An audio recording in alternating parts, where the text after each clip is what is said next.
Good morning, everyone. Welcome to Flying with Mike.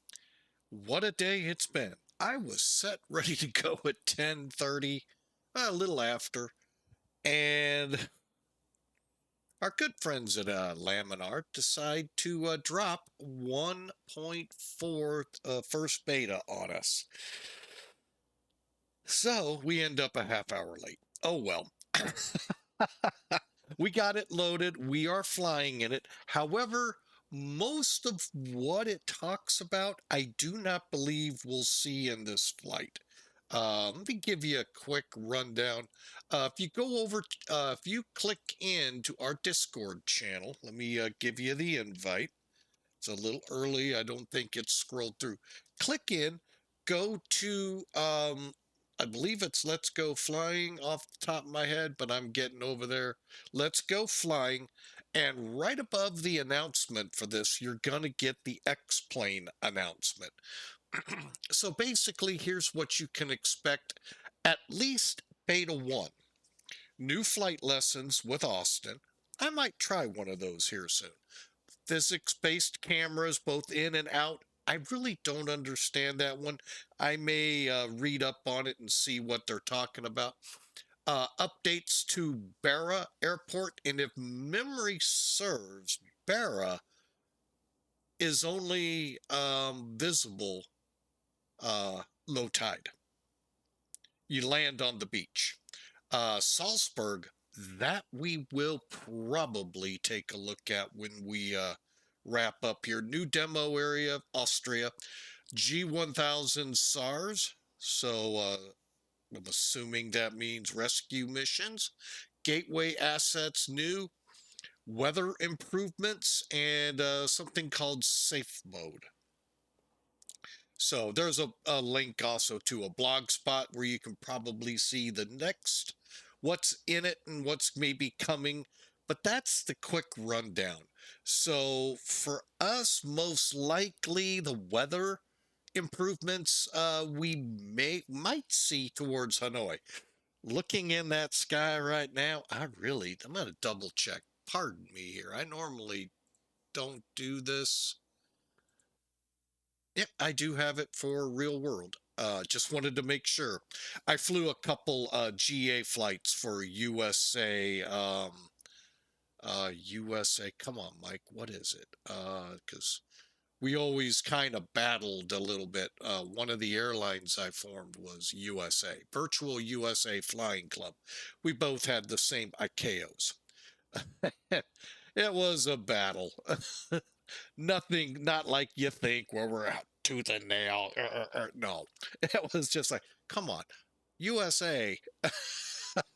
Anyway, I always found that funny. So if the leader of the Virtual USA Flying Club listening, yeah, that was me. Anyway, that was when I was up in Alaska, a lot of Alaska stuff with that flight. But anyway, that's the past. Today, X-Plane 12 is what you're seeing. 1.4 is the version, beta 1. So the first beta has begun. We knew it was coming, and I'm glad it came now so we can get through it. Now, real quick recap. Yesterday was a very fascinating day. We had a lot of troubles in X-Plane 11 with the Shensi 707-120. Flew it again after the A350 flight, and this time got a Vulcan error. Lost device, whatever it's called. Not sure how much X-Plane Laminar can help with this. Don't know what happened on our first flight. That was really bizarre what happened.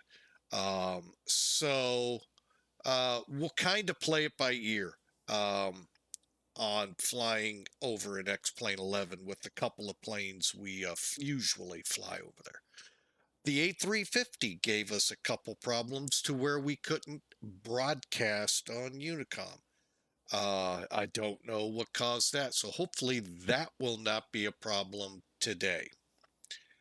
All right, the fuel trucks are pulling away. We are Again, flying with Mike. We're flying from Hong Kong International Airport over to Hanoi, Vietnam. And to many who listen, many who fought over there know that city quite well, and or at least of it. Many of us today have no clue the significance of that city with regards. And what I'm referring to is the Vietnam War.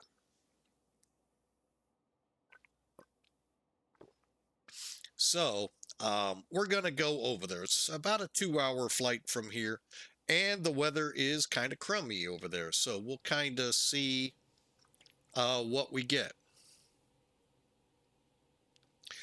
All right, so we're back up in the cockpit here.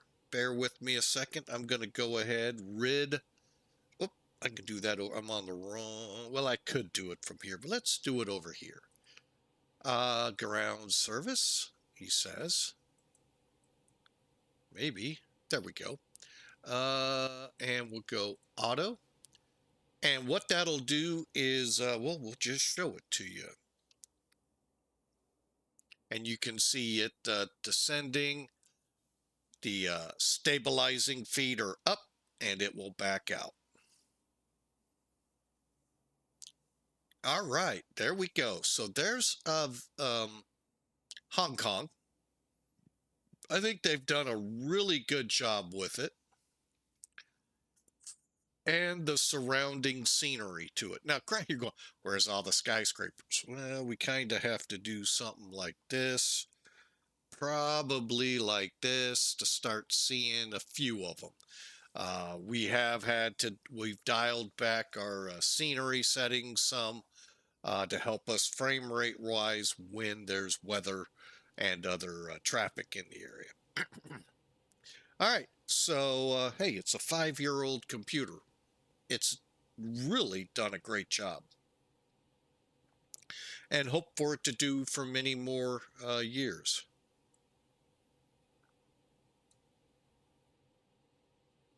Okay, with us loaded, I'm going to try and get us on ACARS for Mac Air. And just waiting on it. Hello, I saw you spinning. There you are.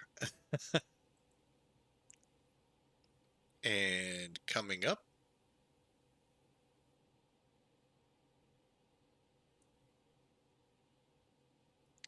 And the survey says, because I know I started this without being an administrator. Cool. And I know for the flights that it fails on me. I did it as a non-administrator, and it still gives us problems. Okay, so as I'm seeing here, it's 457 miles to go. So, and we're in a boarding process. So let's get flying with Mike. Real quick, some toolkit to give you an idea of the trip we have in store.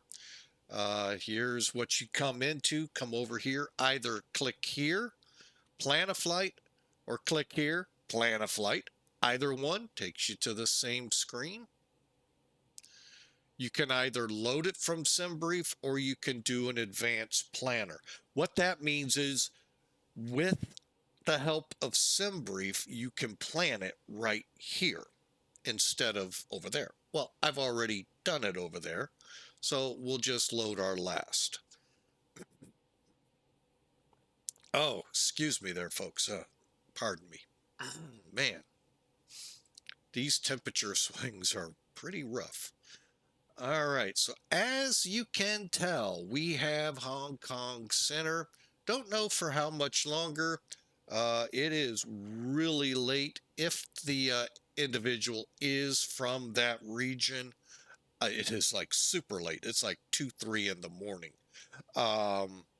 maybe earlier. But, you know, they enjoy. It's an airport people enjoy because sometimes they want to go to that other one. You know, the one with the checkerboard.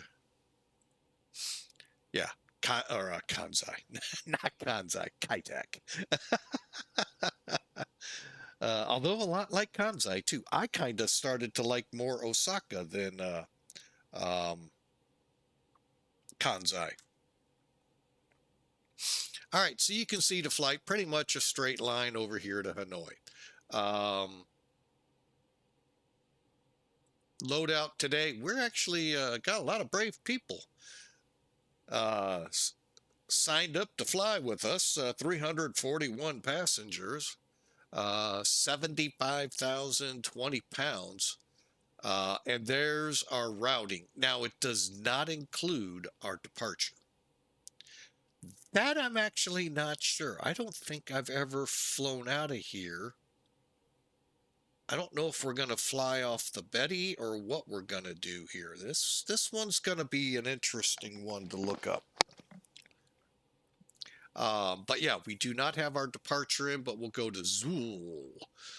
Romeo 200 over to Lima Hotel, PEGDU, RUNEG, CBI, LOVBI, and AIM. I believe AIM is on the airport, so we'll look for the appropriate arrivals.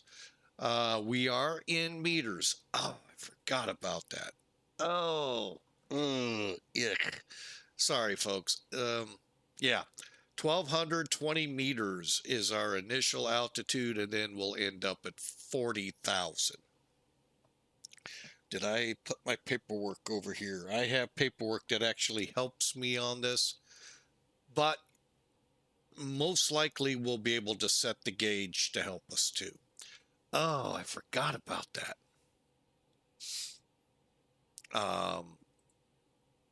Weather, beautiful here in Hong Kong. A beautiful winter day, 65 degrees, winds out of 100 at 15. Few clouds to bother us at 2,000 and then on clear. Temperature, like we said, 18 Celsius, 64, 65 degrees Fahrenheit. However, when we get over to Hanoi, we're looking at 110, so not much difference on the wind.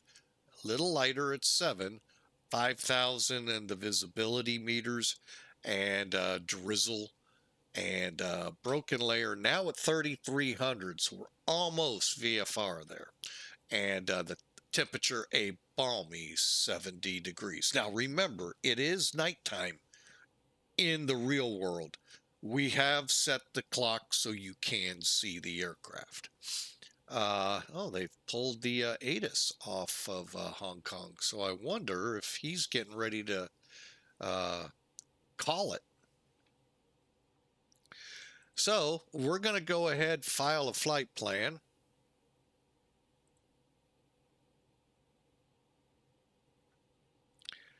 And where are we?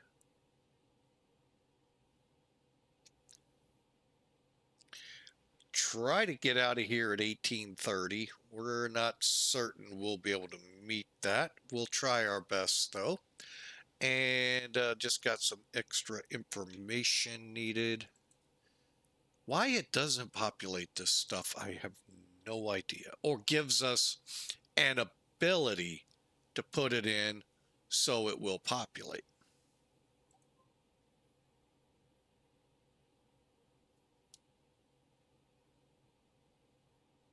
Okay, we are filed, but we will not come online right now. Let's focus on getting the plane ready, then we'll worry about that. All right, so let's do it, shall we? All right, we first come into the plane. I usually set my main door, passenger door, to open along with my baggage doors, and if I feel like bringing the caterers in, I bring them in. Now, you have access to that ISCS here from the overhead menu, open ISCS, or it is now integrated if you so select it on your EFB. Love that. Love that, love it. All right, and you can see door 1 and all the cargo doors in the open position. All that does is when they're in auto, they're on a timer and they're going to eventually back out. So I like to be able to control that. All right, so let me pull this up a little bit. There we go.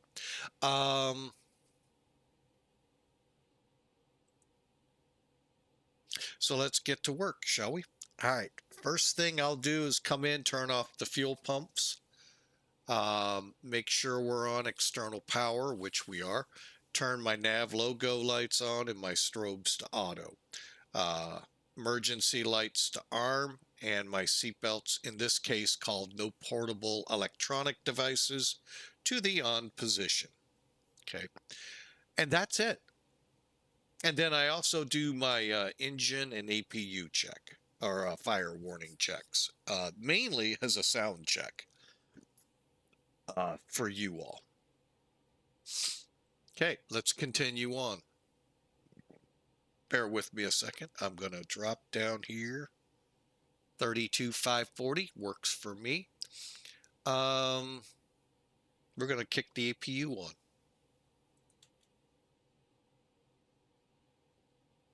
Okay, just waiting for the door to open.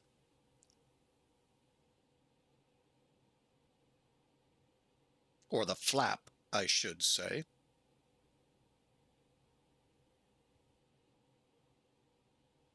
There it is. And start. Okay, and we'll just let it spool up here for a second. And then while it is doing that, let's check our flap lever is up, spoilers are down. Now there's another way. Okay, you see right where my cursor is. Why this won't show up here, I have no idea. But right here, that's your flap indication in the aircraft. See what I mean? It doesn't show up. And you also, of course, have the visual slats are up or down and retracted.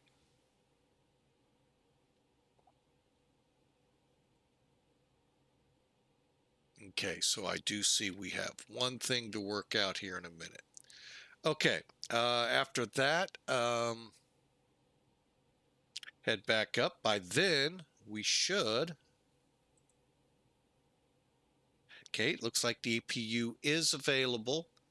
The generator is set to come on and comes on automatically. A350 is a little different. So, but we're not in that plane, so we don't worry. Probe heat, APU bleed on. At the same time, air conditioning control panel should now be all not lit. And I'm going to go pack flow high. Keep our cross bleed at auto. And temperatures, you know what? Let's take a look at that real quick. Ooh, tad bit warm back there. Hang on. Let's knock this over a little and knock this over a little. And we're ready, and the ventilation panels are all dark. Okay. ADIRS 1. ADIRS 2.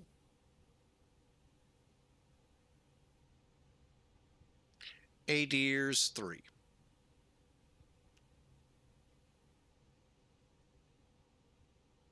Okay, strobe lights are auto. We're in number 2 for the nav and logo.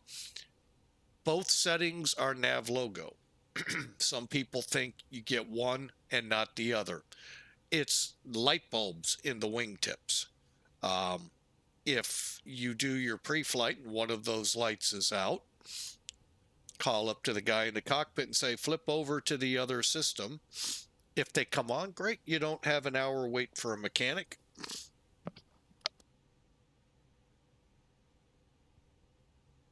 Sorry for the sniffle, folks. Oh, my nose is just acting weird right now. Anyway, and you can go on your way. Otherwise, like I said, you wait for maintenance because that is a required item. Airplanes got to know, one, you're there, two, how are they seeing you coming or going?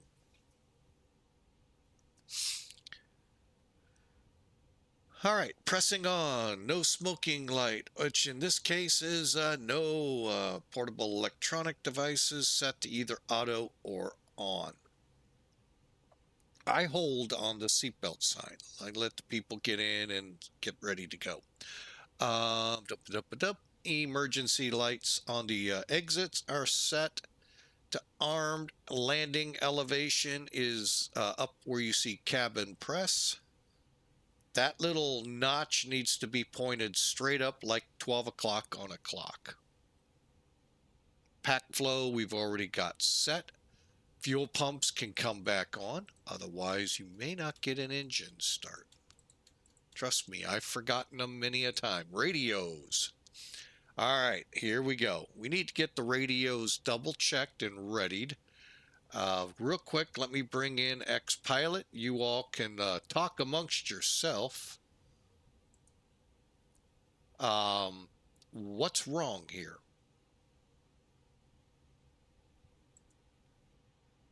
Mode C is not green. Now, I told you all I like this preferred system over what we dealt with hang on a second, with the A320. I'm sorry, A350. And I'll show you why. Okay, you go to ATC, which in that aircraft was squawk. We got the correct frequency there, 2000. You can also see it on the other side, first officer, standby 0.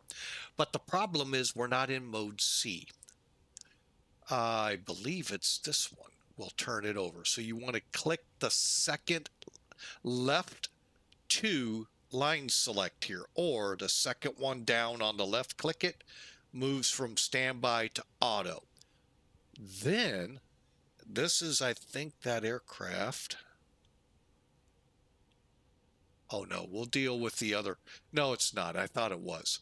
Then you move it across here. And here's your TCAS display, up, down. Now, the A350 does a little better job there. Let me make sure it's, I thought I saw it somewhere.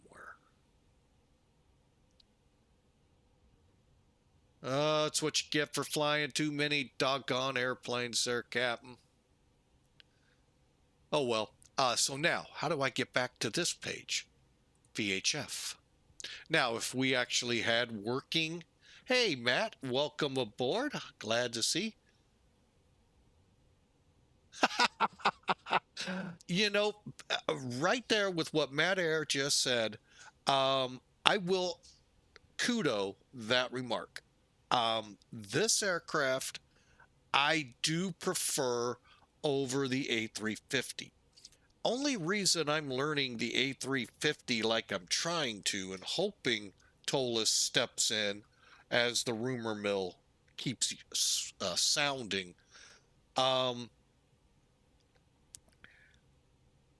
think there are some neat and interesting things to learn on that plane that I really would hope come alive. Maybe not. Like I said, it all depends. Are they good or bad? You know, one thing I want to do here, I'm going to break away from the radio. Let's go to init, request. I just realized we need to get these coordinates in real quick.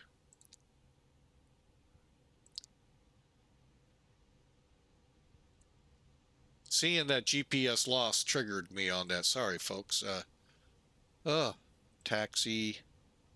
You know, I forgot what stand we're in. I can hopefully find it here real quick. I think it's 34.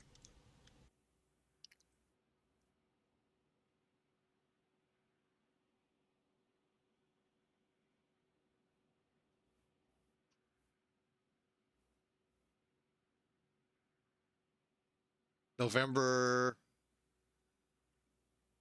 34. Okay. It could be 36, but anyway, coordinates. November 36. I'm looking at the coordinate, not the gate numbers. Yeah, we're doing real good, folks. Don't worry. I know what I'm doing up there. Maybe. Uh, all right, let's get that FMC pulled up here. Okay, what we got to do is go to the init. Now, if it's already set, it'll be up there. November. Okay, 22.18.8. Okay, drop down 1.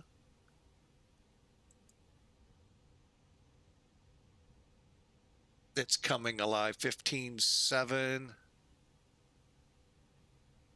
What?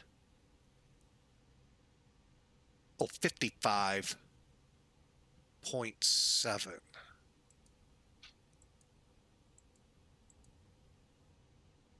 Align, confirm, boom. All right, we got that taken care of. If we didn't, it's no biggie. It's just going to be whatever the reference point is for the airport. So sorry for interruption there. Um, oh, let's get the wind while we're here real quick. Okay. All right, so let's get back to that radio. So like I said, all you got to do is click ATC, check your X pilot to make sure you're on mode C. If you're not, ATC mode here. And I don't think this clicks out. No. Just go to ATC mode, move and click it, second key down on the left, and it'll put it in auto. Also, here's where you would set it. Now, I do believe, we'll try it, we can set it here, which we can't do on the 350. Now, I highly recommend this aircraft, folks. It's well worth every dollar you spend on it. It is an amazing aircraft. Hopefully version 2, which hopefully the rumor mill's true with the A350, ToLiss is working with it, will be equally as good. Fingers crossed on that one. But thanks, Matt Air. I appreciate your comments, and sorry for the, oh my gosh, we got to do something. Okay, so we got our radios set up, VHF 122.8. That's our Unicom channel, which will change probably pretty quick. Oh, actually we do. Well, that's weird. That's weird. Oh yeah, we do now have VATSIM. Okay. This is what I was looking for. Okay, departures, runways 7 center, 7 left, and they're using them all. Okay. Oh wait, whoa. Okay, they're going to use 7 center like the real world. Left and right are closed for maintenance. Feel sorry for the cargo planes, and I feel sorry for the planes that park on the south side of this terminal. Long taxis. Oh, that's funny. Oh, okay, X-ray for us. Okay. Let's get rid of X-Pilot. Welcome back. Oh, what do we got coming in on Messenger?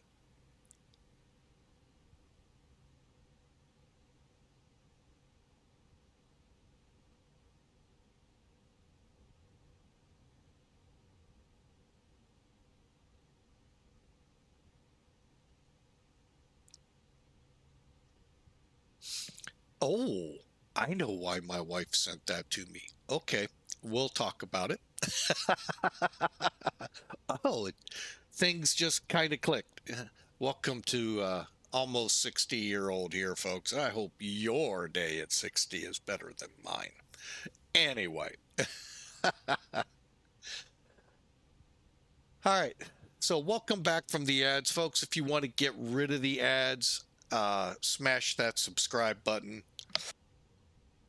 Yes, it costs, and yes, you help this stream out, this streamer out, and as well as get rid of the ads. And may I be the first to say thank you so much. How humbling that is when someone does subscribe. The graphics in this plane, yes, Matt, 1997 Air, are amazing. Like I said, ToLiss is. I put ToLiss up there in line with PMDG for those of you on the other side of the fence. They are phenomenal. However, they're strictly Airbus. Just like PMDG, pretty much strictly Boeing, minus the little Douglas thing they built called a DC-6.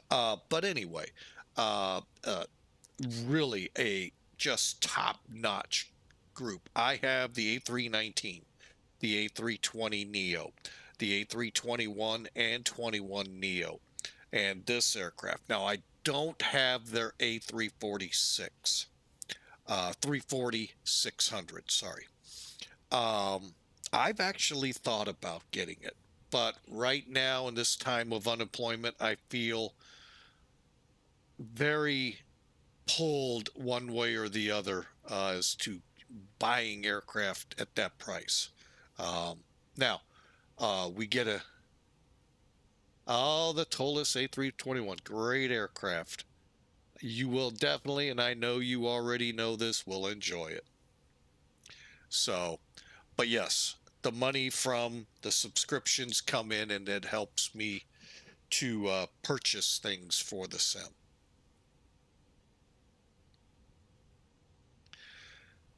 The only reason I would like the A340-600 is to, I mean, I really don't need it either.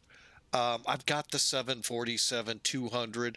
I have the 747-8 from, oh gosh, I can't remember the name of it now. But anyway, so I don't see the need. That's why I didn't get the 777. Um, Although I do like the 777 in the real world. But anyway, let's get this plane in the air, shall we? All right, now we've come to the point where it's time to program that PEGDU. I am digressing greatly. Great job, guys, keeping me off track. Love it, love it, love it. You just bought the, oh,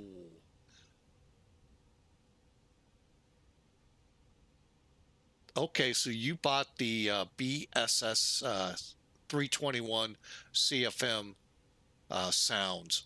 See, that's, I would love to add sounds to those aircraft, but the problem for me is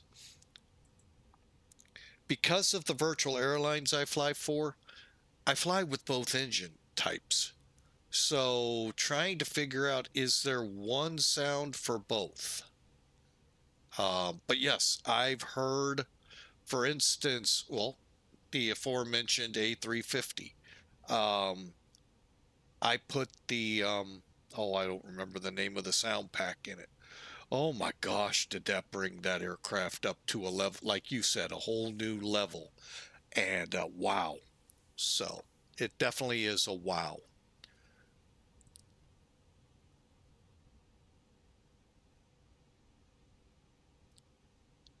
Wow. I really never paid attention to this PEGDU. I don't know how many did, but there's flight and PAX number. I didn't know that came in here. For some reason, I don't know how many flights we've done, three or four dozen flights. I never noticed that.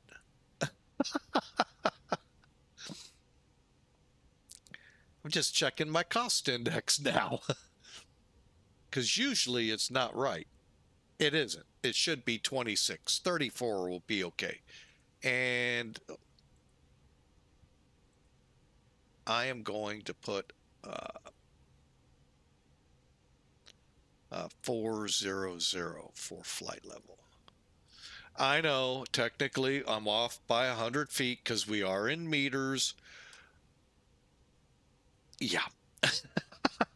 Tropo doesn't seem right. 55, 450. I don't know if this flight plan or format has that.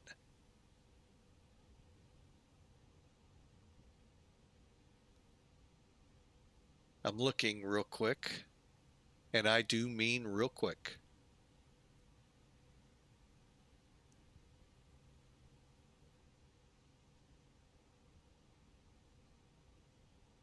I can't imagine, but we're going to leave it.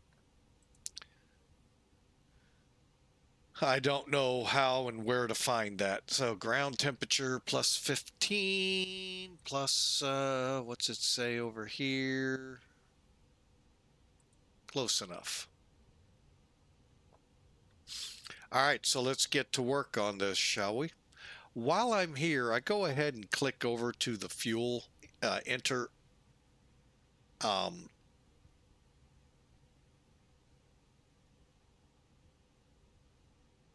anyway, check my fuel and weights. I can't think of the name I'm trying to say.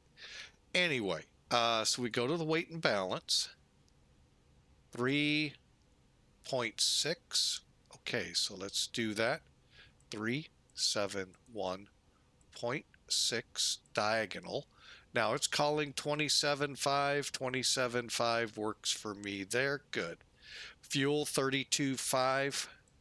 Now the reason for the discrepancy, I probably need to check the way I have SimBrief integrating. It is integrating to whatever's on the load sheet here on the PEGDU, and when I load the plane loads differently, meaning I can't get the zero fuel weight to match. Today's flight was 371,541 pounds. Closest I could get it was 371,699. So still well some 30 plus thousand feet below. Numbers all look good, so now we'll go to the F plan page. Okay, we're going to switch to plan, pull this out. I'm curious, how much will charts override it?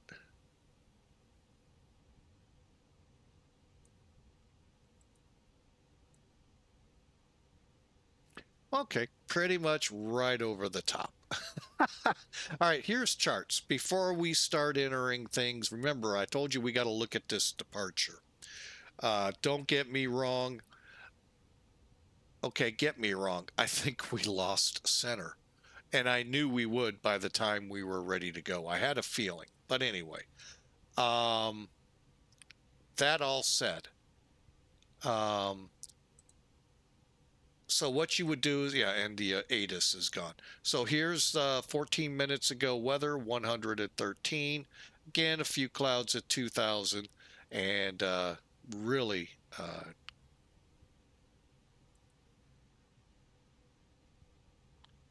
and I'm having so much issues with the mouse lately. So we got everything set there.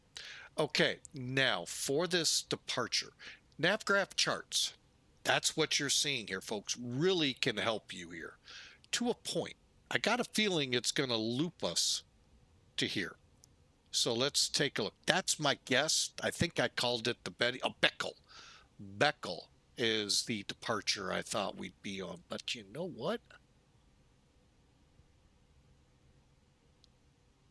I don't think so. I don't think there is a departure for here.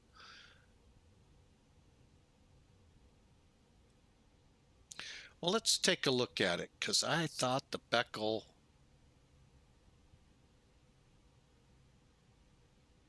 looped down. Huh, interesting. Let's look at the chart real quick. Now it goes to Beckel. Let's look at Yankee. Also there. Huh. Well, looks like free flight to Zool. And wow, I don't think I've ever had that. um, I mean, I know they'd vector us.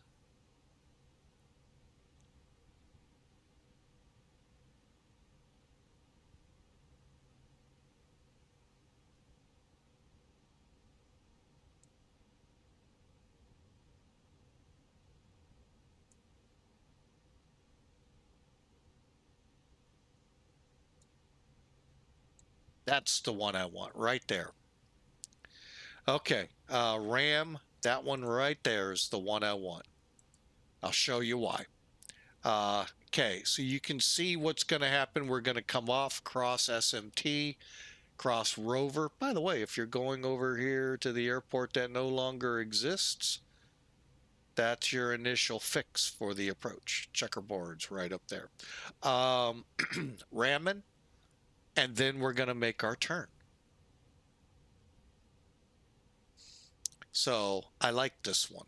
Ram 1C. And then we'll be headed over. All right. So here's how it looks. Come off, get south of the islands, and then we turn for it.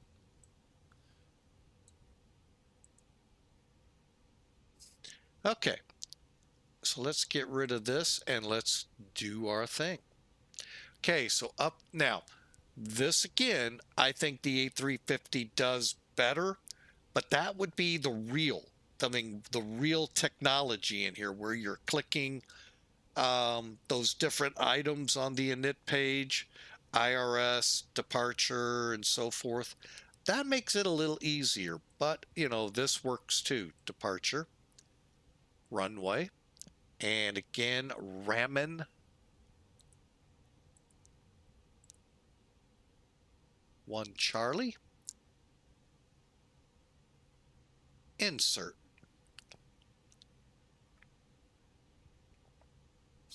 Okay, and then we'll step it real quick just to make sure. There's our manual.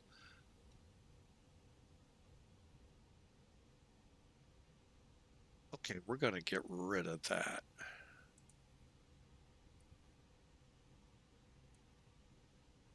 That was weird.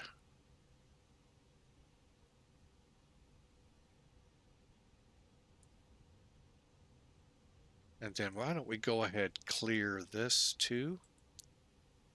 That way we go direct. Okay, that works for me. And then Zool. And then we just, let me see where we're at. 40, that works.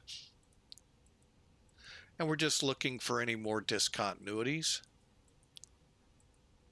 till we get over here. All right, where is...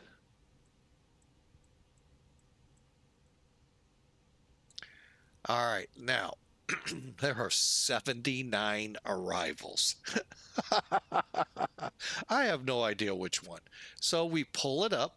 First off, we cancel this. Look at your weather currently. 110, okay. Run 10. Oh, good. Look at that. We got 2 runways pretty decently spaced off. They want us on the right.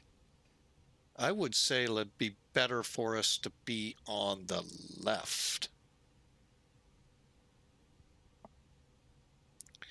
That way, any departures have the longer runway. 10,500 is plenty to land this plane on. So let's plan the left side.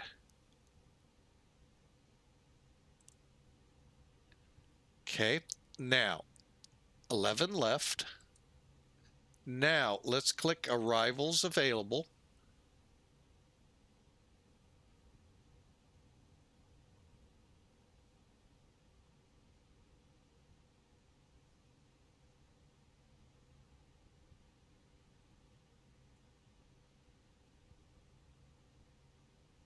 All right, what I may have to do, actually,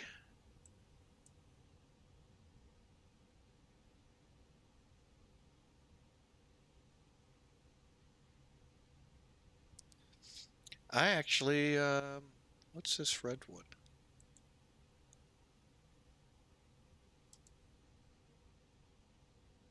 Nope, that won't work. But you see how this can work in your favor. You find your last fix. What's this blue one? Again, coming in from there. The closest two are Puta and Na. And they're not really right on. So we're not going to worry about that part of the arrival. The star. However, we can function this way.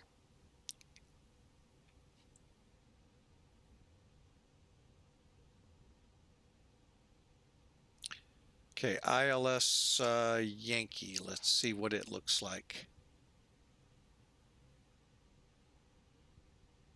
Okay, how about Zulu? Okay, Yankee it is. Holland. And let me take a look. Oh, yeah, that'll work perfect. So, ILS Yankee. No star. Holland. And you can see how it filled in. Insert. Perfect. And then I am going to clear and clear. Okay.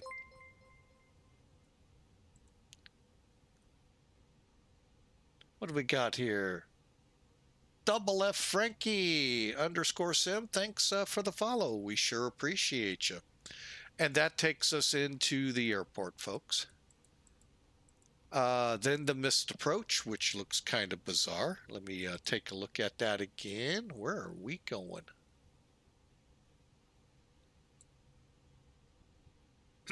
Okay, maintain final approach track till 1,500 feet. Right to VOR knob, NOB. Holding pattern.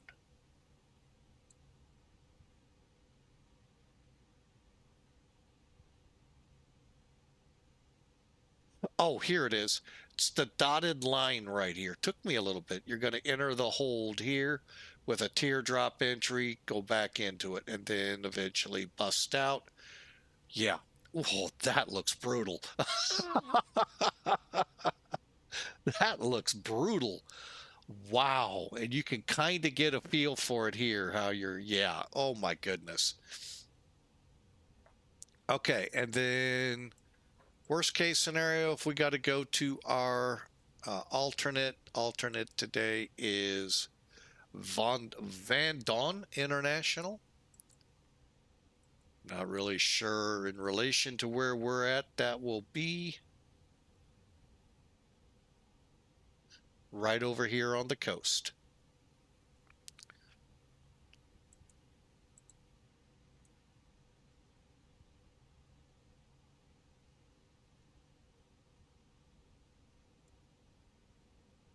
Oh man, I thought I had charts up. My bad. So here you go. One last look of departure brief. Come off, cross SMT, hang down here to Ramen. Then we're going to go to Zoo. From there, we come to AIM, go to Holland, fly this 15-mile arc to VPH, join the ILS. And if we have to go missed, or I'm sorry, go to our alternate, Victor, Victor, Victor, Delta.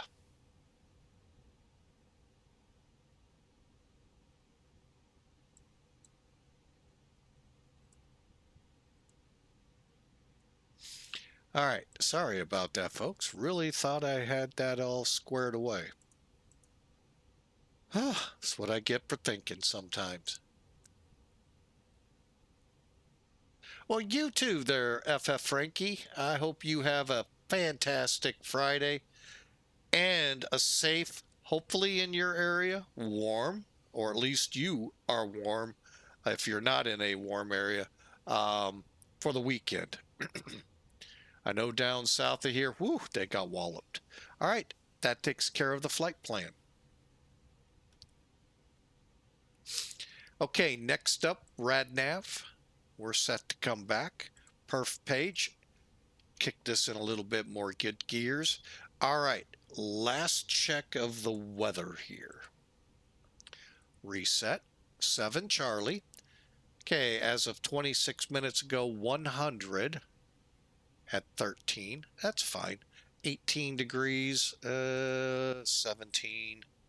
Now we will make the change. If we didn't have that, we would have pressed on, and our altimeter equivalent is 1015 2997. Dry runway, dry, almost 14,000 foot runway full length. Air conditioning will definitely be on. Compute. Flexing, I think we'll flex. Of course, if you're sending it to a dispatcher, you would go by what they say. Uplink. Okay, make your changes. Currently, we're now 10:15. Wind 100. Diagonal 13. Dry. What did we go with? Flaps 1? Oh, actually, we'll let it figure it up for us. Okay, so we filled in what we want. Click. Now, you would want to put in, say, like it came up flaps 2 or 3 on the shorter runways, which we'll have one here soon. Trying to remember what airport. But we've got a pretty intense departure out of there. John Wayne. All right. Click takeoff data request. I think I just did the same thing. I meant to click here. So click here. Clear. We'll get that message again. Now slow down here. The information presented is TOGA. It even says so up here. Oh, I'm sorry, no it doesn't. This is if you go all out TOGA, flaps 3. So now, click flex. All right, verify everything here. 142, 142, 144. Trim 2.6 up, flaps 1. Insert. Now, if you know Black Box 711, he's a streamer out there. He has a great website.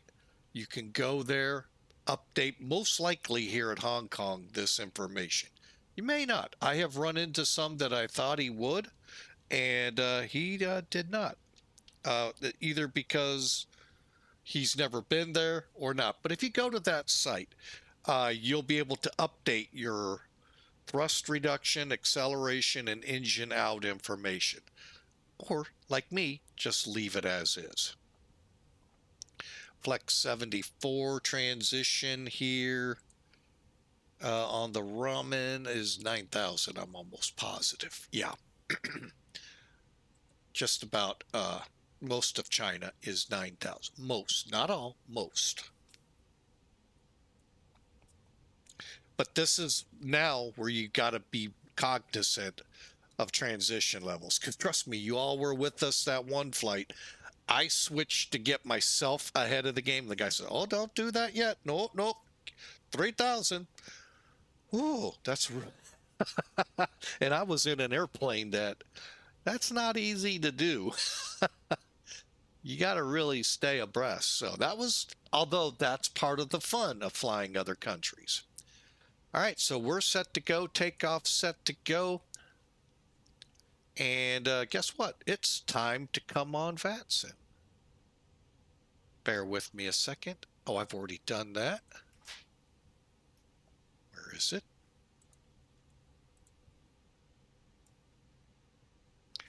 There it is. We are. I just wanted to make sure I logged in correctly. Otherwise, that's why some of you don't have a flight plan on file. A339.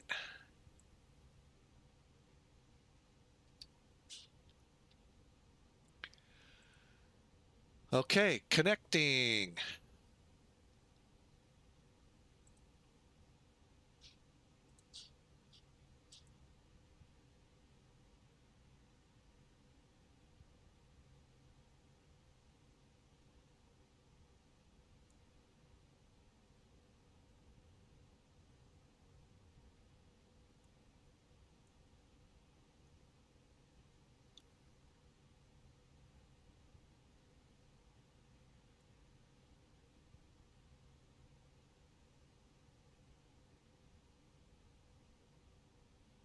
I hate when the airplanes aren't fully, let's see, Bravo-L. There it is. And let's lock in on it, hopefully. There we go.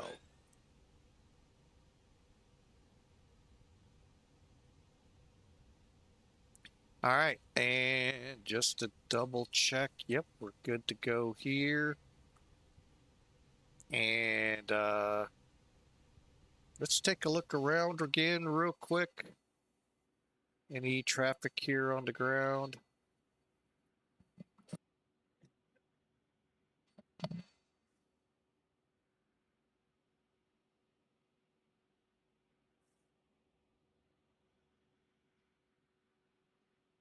It's like a cargo plane. Cool. We're ready to go, folks. Here we go.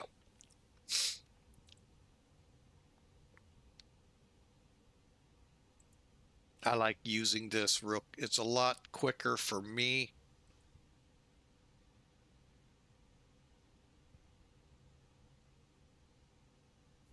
Okay, and we'll watch them leave real quick.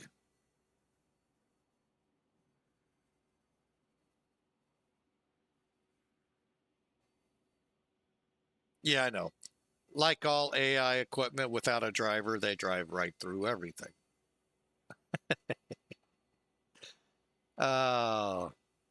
Just about got all the doors closed. You can also monitor it down here.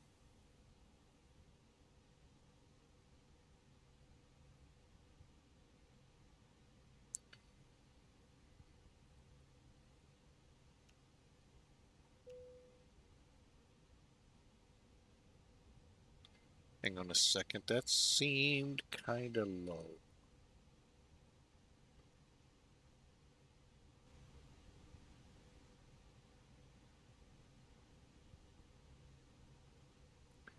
All right, APU's on. Fuel pumps are on. I think we're ready to go. Let's do it.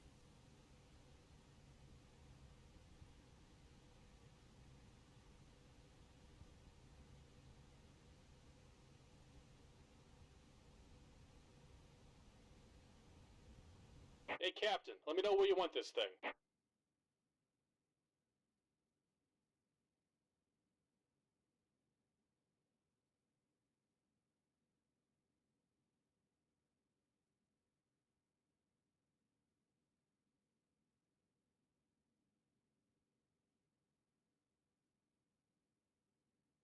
Great news, Captain. Your tow's coming. All right. Now, you can still use this down here. I think INT is actually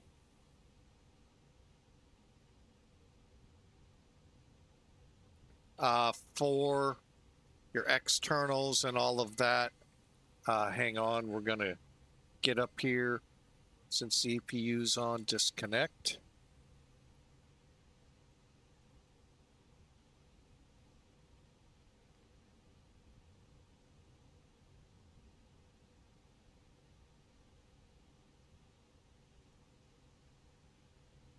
Brakes are set.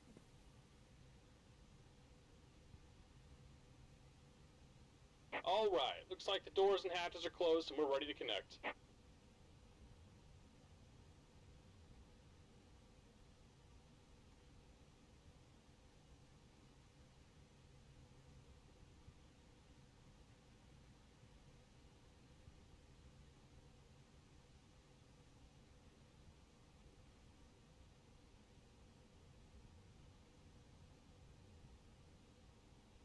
Okay, just checking everything. We're ready to push. We'll explain this PEGDU right here in a minute.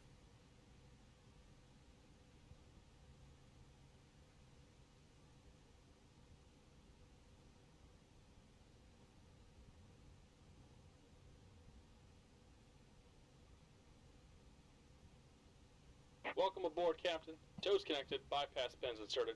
Go and kill the parking brake when you're ready to go.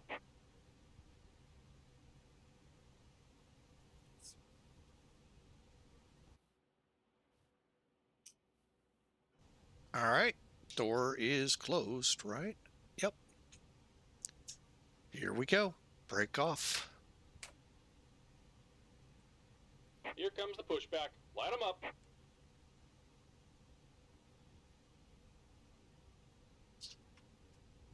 I wonder what that was all about.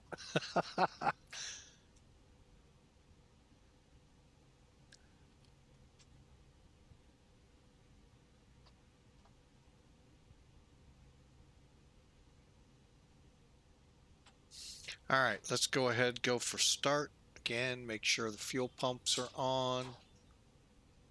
They are.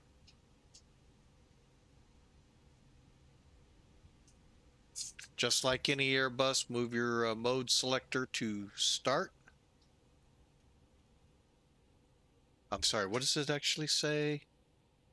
Ignition start, and then you can start either engine. Most start number 2 first.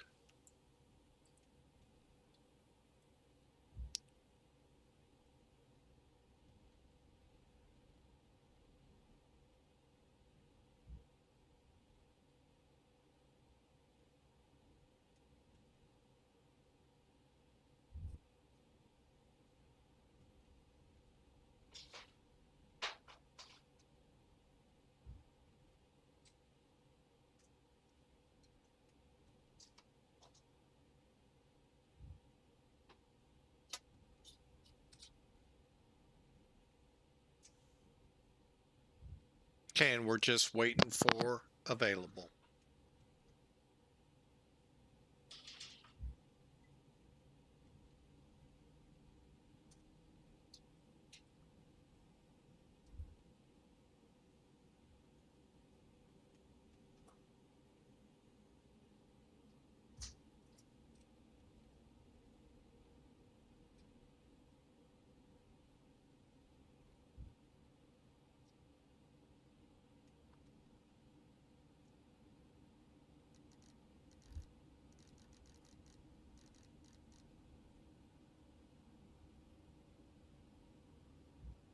Say we're getting close. There's the word available. Once that comes on, let's head down here and do number 1.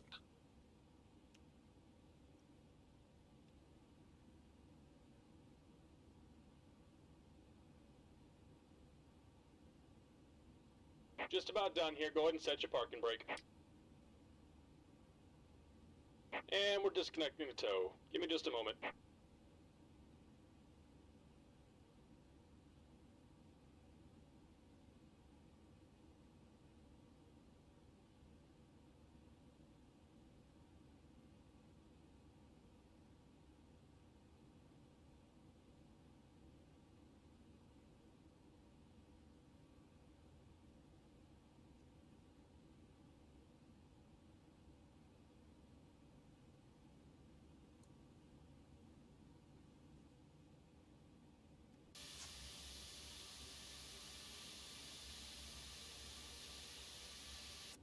Okay, the chocks are removed. That was really bizarre how that thing pushed back.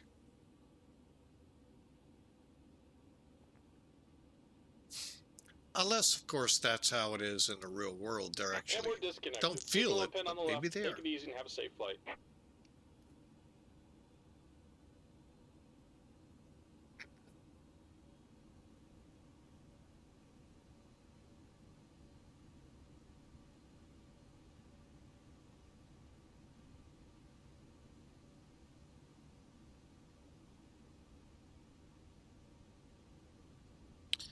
All right, and there's our pins, and lets us know everybody's clear of the aircraft.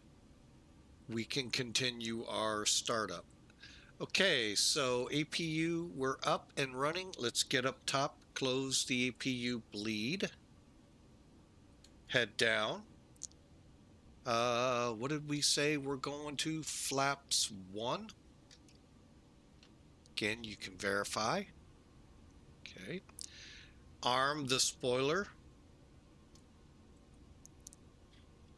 A little different than the A350 of yesterday.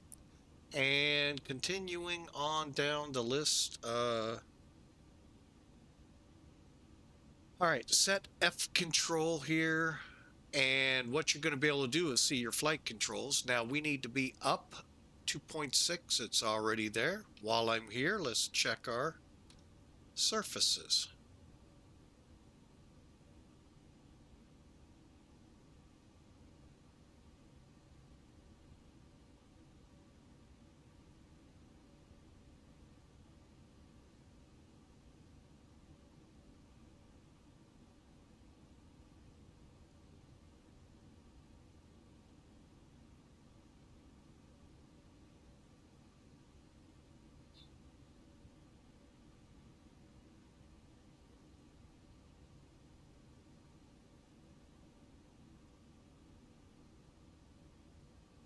Okay, we're all good there. I just do that out of order mainly because I'm right there. Okay, back up top, we'll hit the APU master. That's something I love to miss. And come down here to the cabin, arm doors, and cross-check. All right, we're ready to taxi. Go up top here one more time. Start the clock. Hong Kong traffic, German cargo 7 Alpha Juliet, landing up and taking off runway 07 right, following Dalol 1 Alpha departure. And transponder. Okay, here we go. Transponder.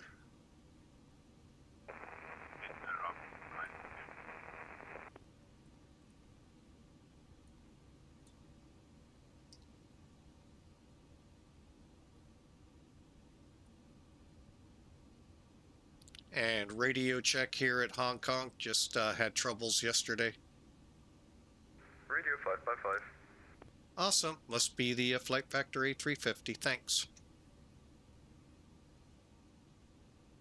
Hong Kong Cathay 753 taxiing from November 34 to 7 Center.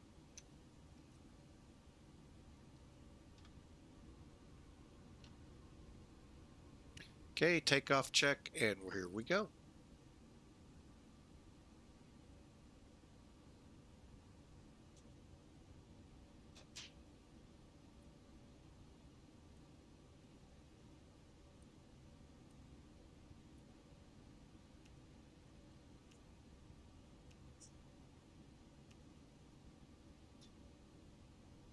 Now, these will all come back when the radar stuff starts up with whenever that version is. We thought it'd be 1.4. I had a feeling.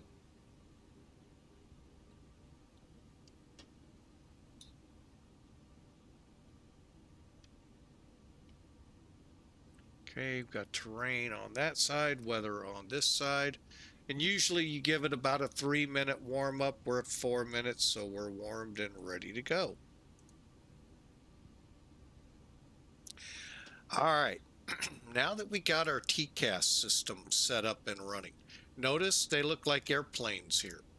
Also, get ready for this. Not sure what the heck is going on here, why it's shaky like it is.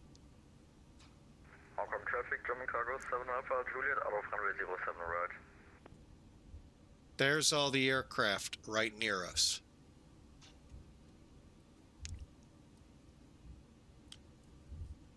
Graphic 1999, welcome aboard. First time chat. Thank you, sir or ma'am. We appreciate you here.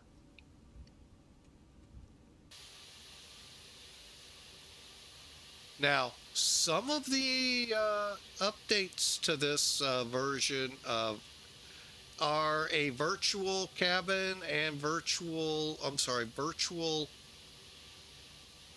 interior, exterior, I don't know, cameras. I hope that's not what's going on here.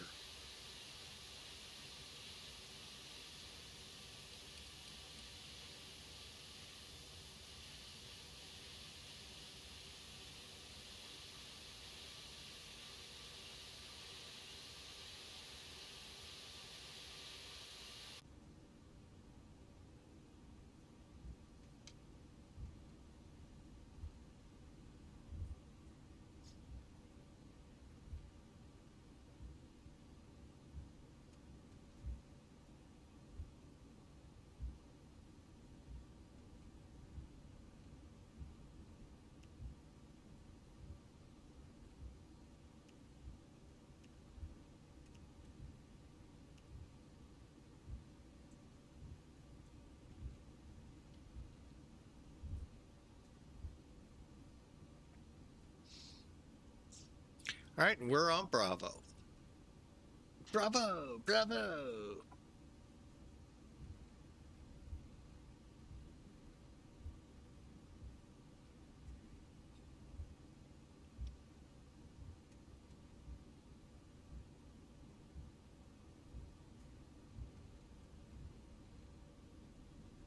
Looks like somebody lining up out there for one of the 7s.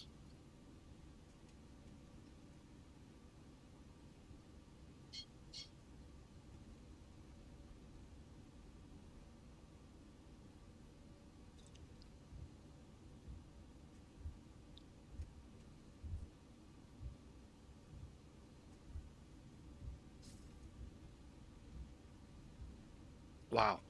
Boy, when I first started in the flight simming back in 1999, 2000 time frame, granted, this airport just was opening. What it has done since then. Oh my gosh. First off, you got a 3rd runway out there. This terminal right here. Hong Kong traffic, Bonnet 264 heavy, established lights to outlet runway 076. And then, of course, Cathay City down there where Cathay's headquarters are.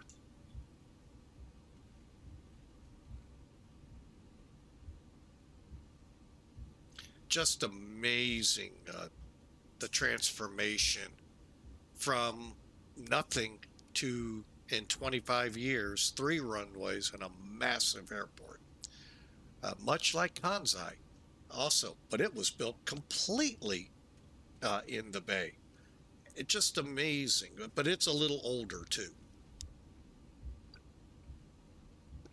But this is just I mean, I have just enjoyed watching this airport grow over time.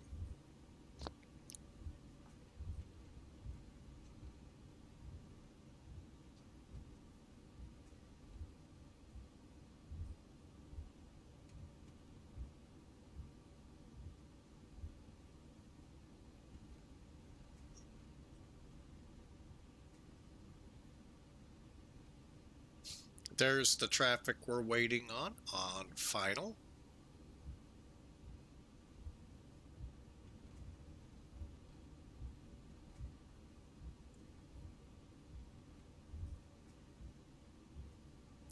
Oh wow, according to my chart, that's another cargo area. Holy mackerel. I do know this is second, I believe second to Memphis. I don't think any airport beats Memphis yet, although I've got a feeling it won't be. Hong Kong traffic, Bonnet 246 heavy, established short approach ILS runway 076.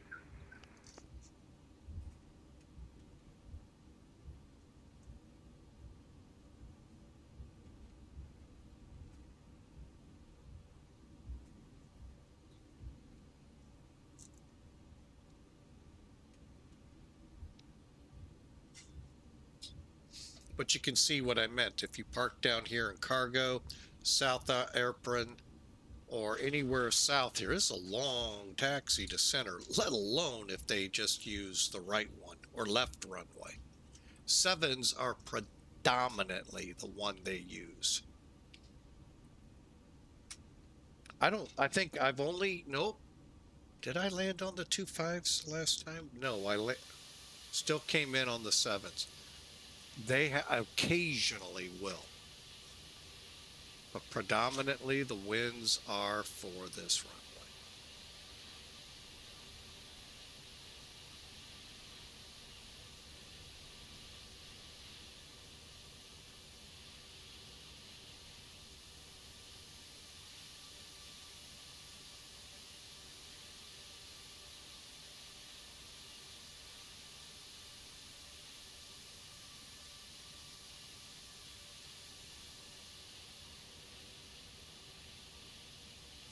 It's like they plan to extend. You see that? That is wild.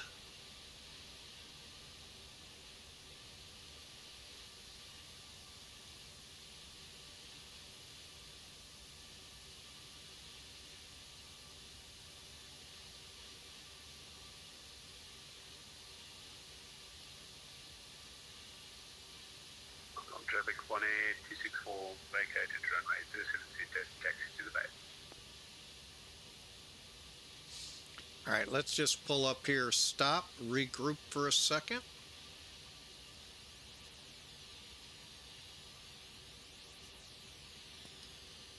Okay. I want to check something here real quick.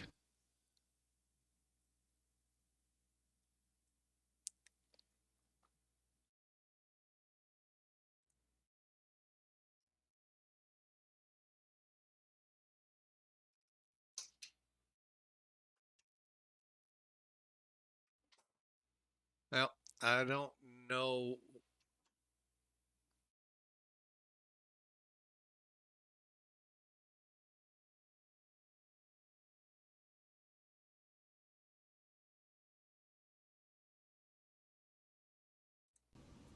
All right. Well, I was looking for the virtual cameras. They said optional, and I don't know where they're hiding. I'll have to dig in and figure that out. All right. We're just about ready to go. Final checks for takeoff. Transponder is TARA. I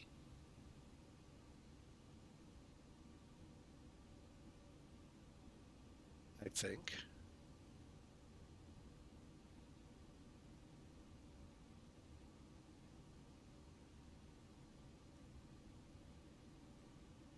Now we are. I had it on TA. Okay, ident reporting, all good. Back here, we're ready to go. 2000, and we're on Unicom. Okay, next item. Brakes look good.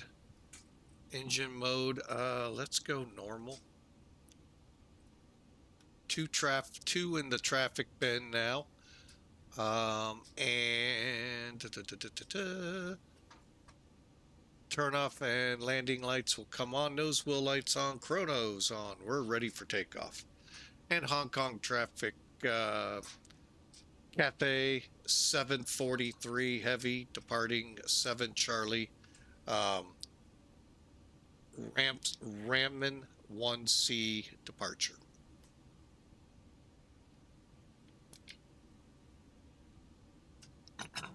Okay, here we go.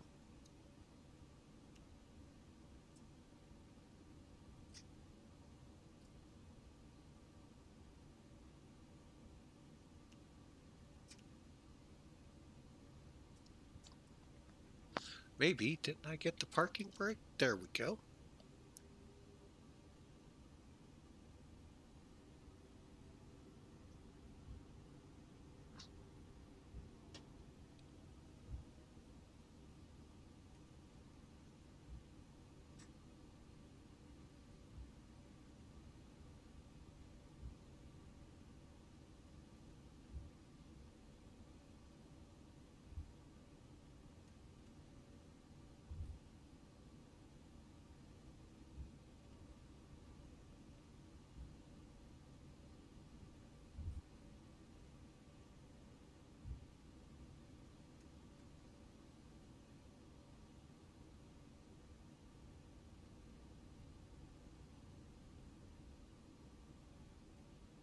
Real quick, something I'm not going to worry about right now, but here's where you would put the meter change for here.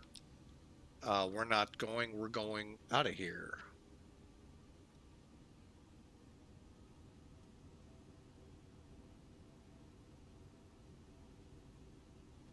Okay, stable. Flex, SRS runway green. Climb and nav armed. That's going to take a little bit to get used to the shakiness of the cockpit.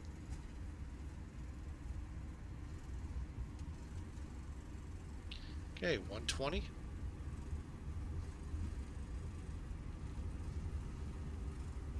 V1. V1. Rotating. Positive rate gears coming up.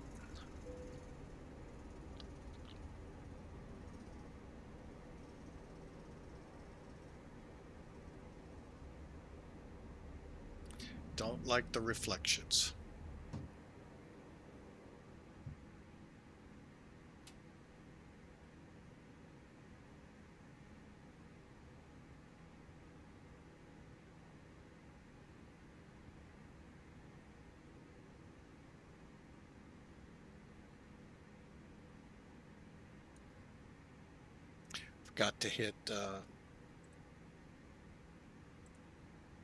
Forgot to hit my timer when we entered the runway.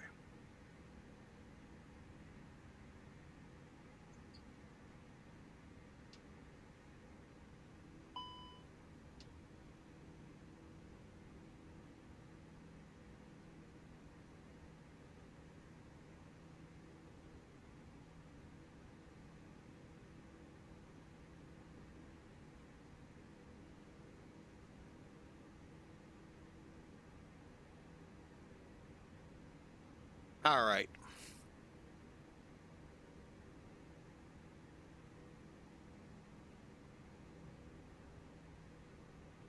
Okay, there's SMT. Now, Cathay, if my memory's right, and I'm not going to swear to it, the cloud base over there it's under. The reason for this airport that we just took off. Oh, wait a minute. Let's do our final checks here. Flaps up. Spoilers disarm.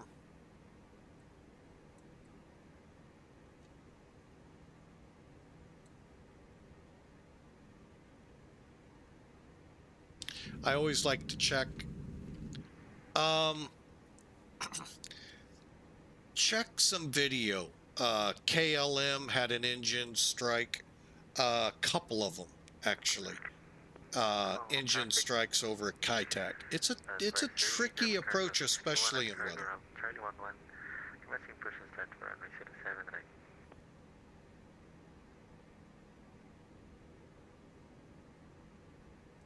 But it is an interesting approach. You literally, remember I mentioned the checkerboard? You flew to a checkerboard and then turned for the runway, flying right over the low-income slummy area of Hong Kong. And I'm here to tell you, it is a tricky approach, especially in weather. And like I said, some aircraft damaged engines. I think a wingtip on one. There's videos out there, folks. So watch them. It took, well, probably 50, 60 years to finally build up for Cathay or for Chap Le Coq and that airport there, and much needed. The traffic levels that Hong Kong sees today would never, ever worked at the old one. So, matter of fact, there's an airport up that bay a little bit towards the mainland of China that helps to relieve a lot of traffic here.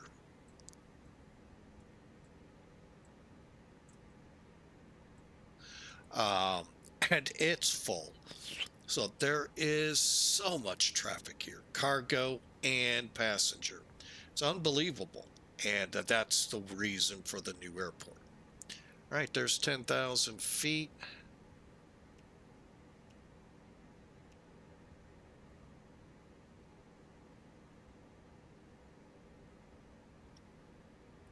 We're at Ramen and turning to go direct Zool. And if you know the movie, you'll know why I say it that way. All right, we're on our way.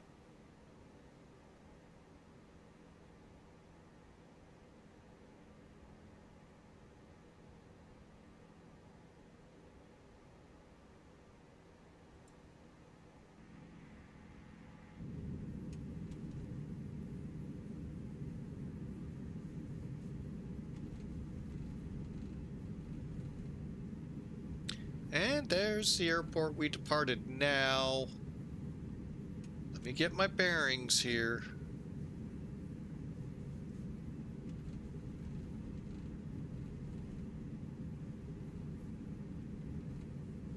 No, under the clouds.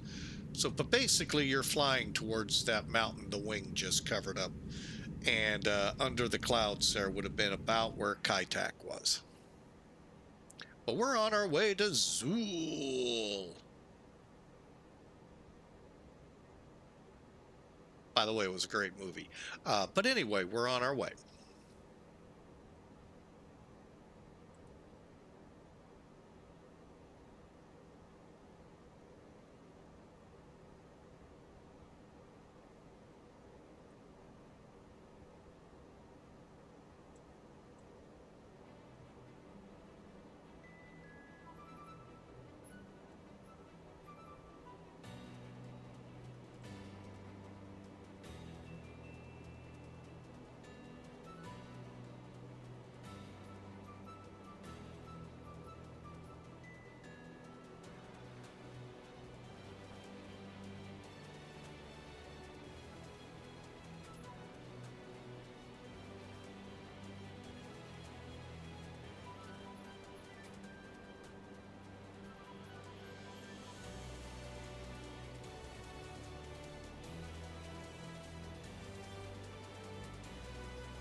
All right, we've got currently an hour and 20 minutes to our destination, Vietnam, and hope you all enjoy. You can see the weather ahead. Like I said in the beginning, crummy. Is improved, but still crummy. So we'll see what we end up with there as we climb through just about 16,000 feet. On our way up to 40,000. Enjoy the flight, enjoy the music, and no worries, I'll still be here. I just may be on the quiet side. Thank you so much for being a part of Flying with Mike today. It's Friday. Hope you all have a great weekend planned.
All right, I see FF Frankie Sim is trying to learn the so much fun citation.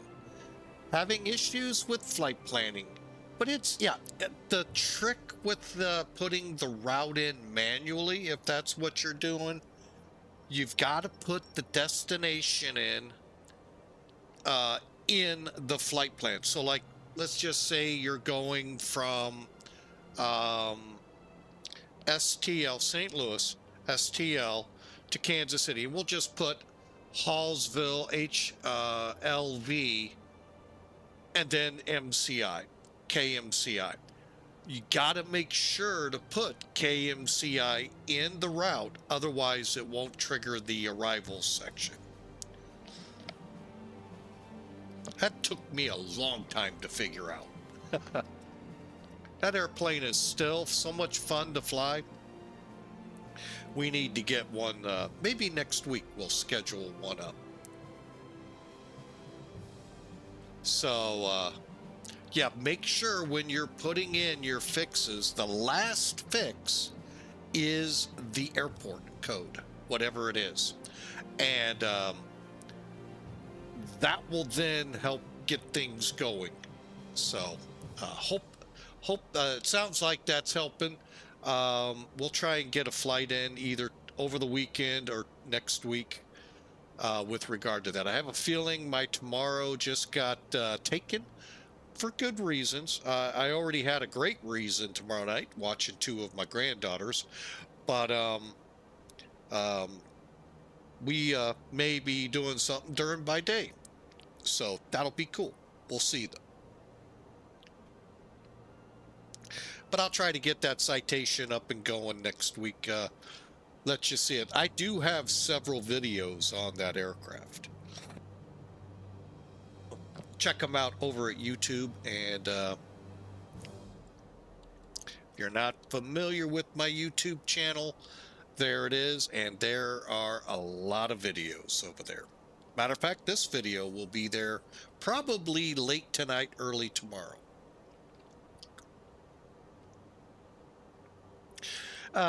You live in Sweden. You know, I have a lot of people, Sweden and Germany, Austria.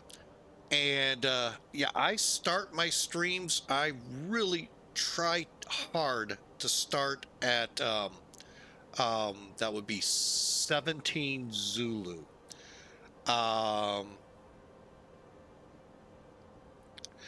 And something always comes up, pushes me late, but I try for the 1700 Zulu, and I really do try to stick to it. But like I say, things come up here in St. Louis over in the US side. So while Europe is heating up there with ATC and pilots in the air on VATSIM, and we do fly Sweden from time to time.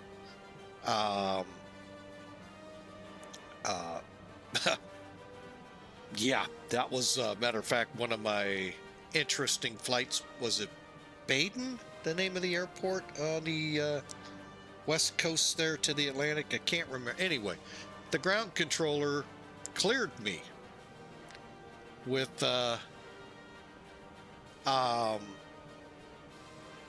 the runway, onto the runway and out.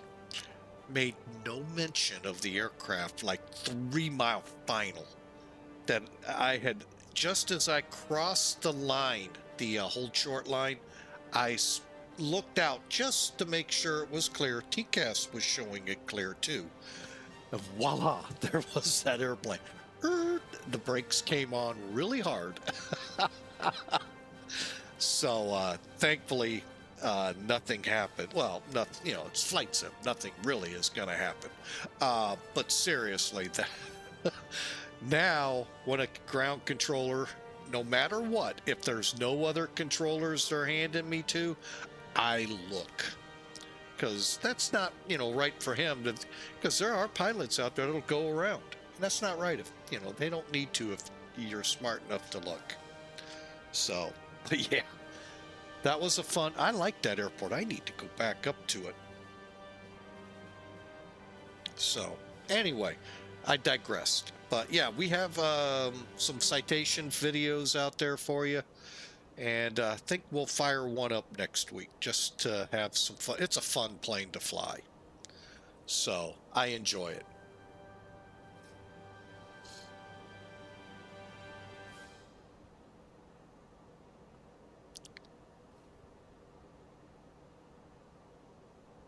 I've been on our Discord channel conversing with oh wow, I've been conversing with another uh, friend of the channel, Bad Attitude. We converse a lot about where X-Plane is and going, and I wanted to alert him if he didn't know, and he knows usually before me. Haha, this time I might have beat him because as I came online, whoop, new version available. And it came available pretty much at the time I started. So you're catching it, folks, pretty much right out of the blocks when it came out. So, and it's fun. We've got Salzburg to check out. We've got Barra to check out. Hopefully we'll get those both today. Barra, if you're not familiar with it, code Echo Golf Papa Romeo over in the United Kingdom. It has a uniqueness to it. Like Paro with the very steep approach is a very dangerous approach. Lukla the same way. John Wayne with the short runways and the very steep climbs out of there and the challenging inbound. This airport has a challenge too.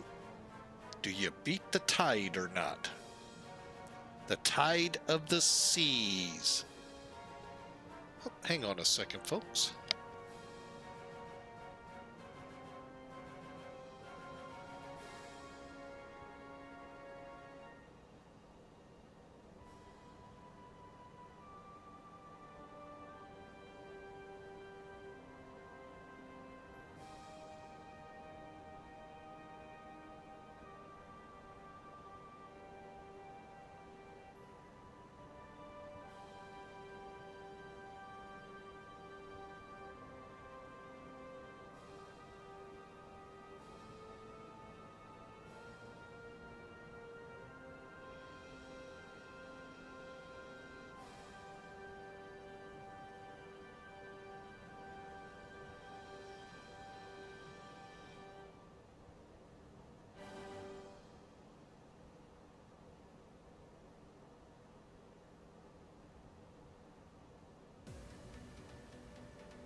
Sorry, folks. Had a little insect to get rid of on the wall here. One of those silverfishes, I think they're called. The long, kind of like millipedes. Anyway, we were talking about Barra. Yeah, you got to beat the tide. In and out of there. That's right. It's on the beach. It's an interesting little airport. So I want to check it out. We'll check out Salzburg as well at the end of this. Probably the YouTube crowd will probably not. Well, we'll see. Because I kind of feel like they need to see it too. So, all right. Well, enjoy the music, folks. And that's so cool. They have a tide chart at the airport. I wonder if how X-Plane's gonna do this. But again, real quick before I let y'all off to the music here for a little bit. If you haven't checked out X-Plane's Discord site yet, where'd it go?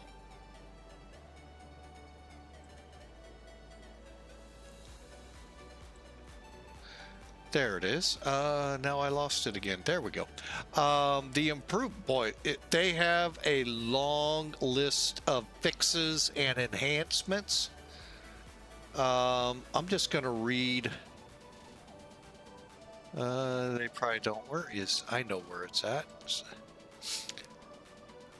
We'll just go with this one. A lot of enhancements and fixes occurred. However, the big things that come here are the new lessons with Austin, physics-based cameras that I think we were witnessing. Barra and Salzburg airports updated. The new demo area, Austria. Ooh. G1000 SARS. I'm assuming that means search and rescue missions. Don't know how we do that. New gateway assets and many multiple weather updates and a safe mode, which I don't know what that is referring to. So, but some of the new objects they have available: snow and de-icing equipment, firefighting scenario and ambulances, trucks, airside and airport operations.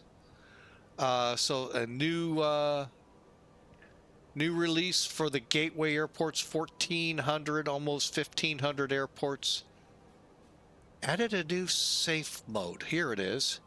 In case of crashes because of a plug-in, the safe mode can also be activated manually by the control key during startup. Huh. Interesting. They improved the performance,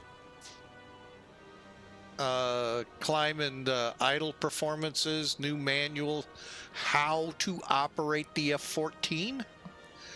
Okay. Some ATC upgrades.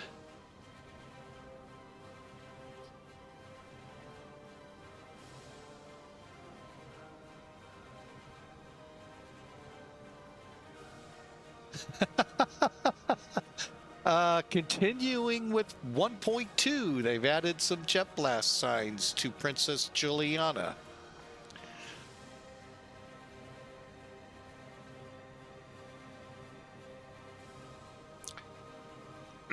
In the weather department, they improved wind direction on the weather map. METAR reader, especially handling the grid data, and then a web API for you as well. So again, over on the X-Plane Discord site under announcements, release notes, you can get all of that. Just phenomenal. And I look forward to Salzburg, folks. If you have not been to Salzburg, you're talking literally the entry point to the Alps, where Innsbruck is in the Alps. This is like you're right there, and the Alps are not far away from you at that point, and just beautiful there. And it looks like they may have added the castle there as well. We'll see. So that's to come later. We're flying in 1.4 beta 1, but many of the things talked of we may not see, other than maybe some of the cumulonimbus hopeful changes. The clouds have, to me, seem to have gotten flat again. The question: do you know where to get new skins for the airplanes and stuff? Well, one place everyone who flies X-Plane should know about. Hang on, I'm getting to it on mine. Where the heck did I have? There it is.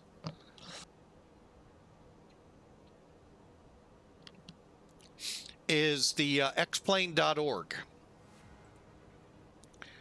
And, or, you know, you really want to get technical, A lot of the liveries for the aircraft I fly, I just go X-plane 12, the aircraft and liveries, and you'll find 3 or 4 that way, or a long list if it's like the 737, one of the Airbuses or something like that. But there's where a lot of them reside, at the forums.xplane.org. Again, talking with people, the logging into X-plane that we do now, I guess, is going to give us some ability that way too. Someday, sometime, I don't know. That's a little bit above my pay grade, which isn't much. All right, there it is, folks. The Cathay A330-900 from ToLiss.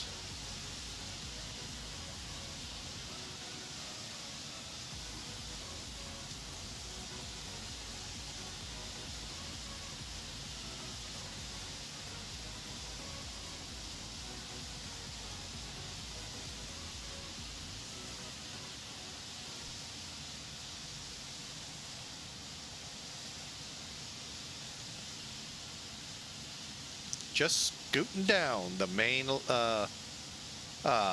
part of China there, the mainland. And then we got a little peninsula that'll stick out. I don't know if we'll see it yet. Oh yeah, we're starting to catch it. Way up on the nose there. Once we cross that, then it's the open ocean to Vietnam.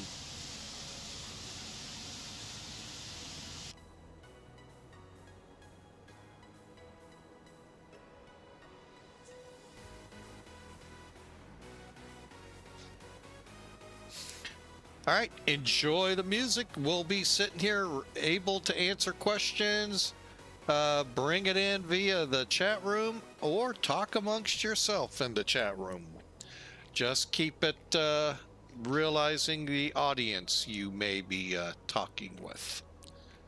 So enjoy the flight. Enjoy it, folks. And we'll be on the ground in somewhere around 45 minutes or so.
All right, real quick note here. ETP on the nav display in front of me here.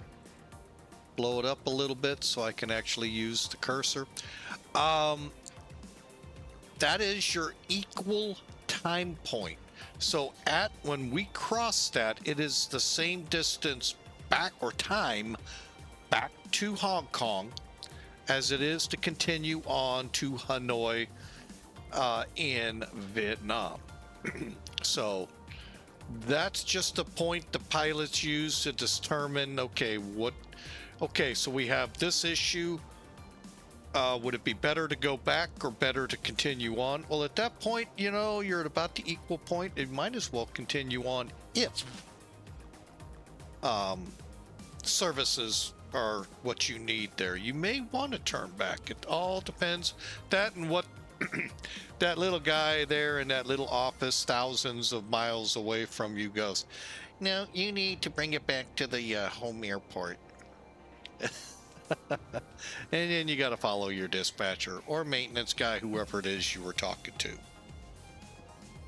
But yeah, for us, it just gives us, okay, we're halfway there.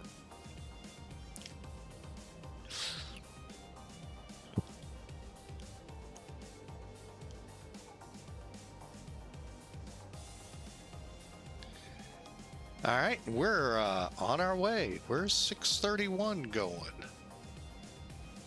The Chenya over in India. Got a box going to Frankfurter and one coming in from Dubai. Those are DHL flights.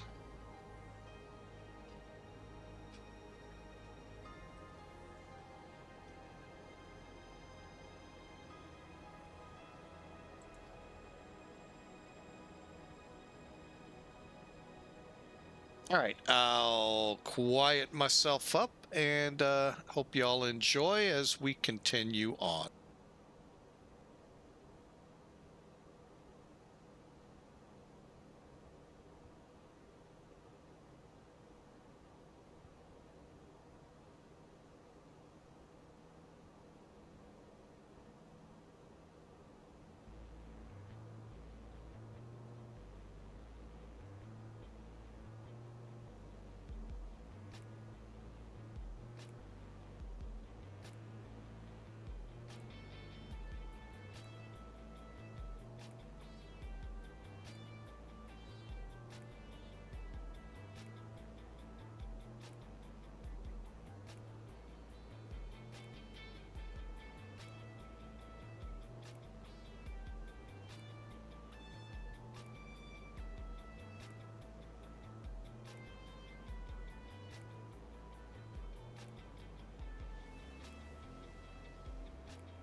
You know, it would really be nice if I unmuted the mics.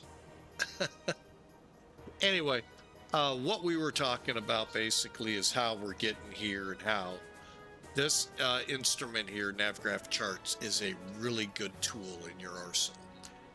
And I get it, if you can afford another subscription.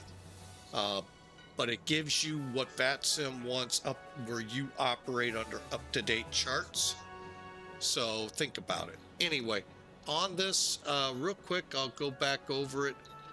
We have some people who are instrument training and love to look at these charts, be it overseas or here in the country, because primarily they don't change much, especially with Judson. It's a standard format. Now, if you get a hold of the local flight network charts for, say, Vietnam or Hong Kong, they may look a little different. But overall, you get the same information. I like JUMP. It is very informative, more so than if you fly in the US, the FAA charts. But across the top, it's the same. There's your frequencies you could expect. In the middle, there's your ILS frequency and final approach course, or your approach frequency, depending. Because if you're coming in on an RNAV, there isn't a frequency going to be in there. So, but your final approach course and your final approach fix. Even though it doesn't say it, that's what this truly is. 6.1 miles out from the airport, 2,000 feet, MSL. It's 41 feet above sea level, and whoa, we have an interesting missed approach. I'll let you all read it here while I move down and back out just a smidge. All right, so we're going to come over here to Holland, be there at 8,000, descending to 2,000, fly that into 6.1. We could actually still be potentially in the descent. 2,000 and then on in. Outer marker, inner marker, or yeah, outer, is that outer? Okay, hopefully you all read, sorry.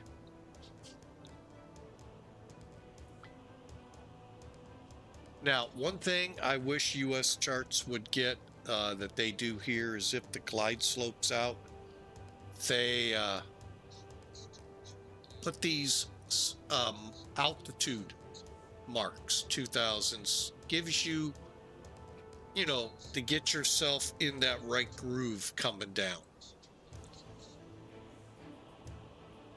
And again, here we go. Outer marker, middle marker, I think that is. Yeah, middle marker, and then if there is an inner. For us, we'll be coming in at about 140, so about 2 minutes. We should see the airport runway or environment, and we don't have to go around. Otherwise, we go around. And if we can maintain about 743 feet a minute or so, we should be on that glide path. We're going to get that here in a moment. Top of descent's right ahead of us. Real quick, we're level D, so 214 feet above the ground, or 255 feet, and we need 600 meters. Sorry to rush that, I just happened to look up and go, oh my gosh. Okay, Hanoi is reporting. Let's get over here real quick, go to landing, reset. 090, wait a minute. 1930, so the information's right. 10,000 foot runway. I'm going to go medium on the brakes. I hope. There we go. Reversers on. Compute. Okay. So we'll have about 5,400 feet of the runway left. 140 approach speed. Plan it to be about 135 for the landing speed. real quick. Next phase, QNH 1011. Temperature 21090 diagonal 6.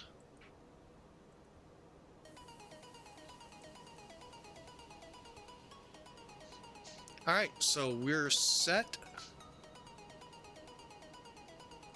Now, per our descent, let's plan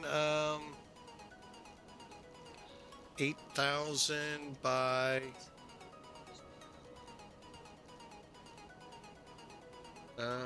Harlan, right? Yeah, by AM.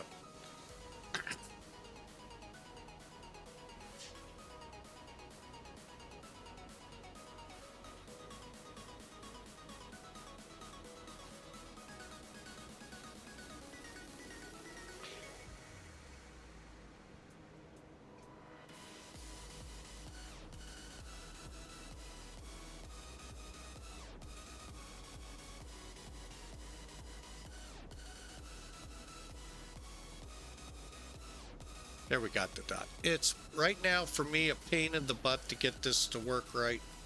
Don't know why the click spots are such a hard thing.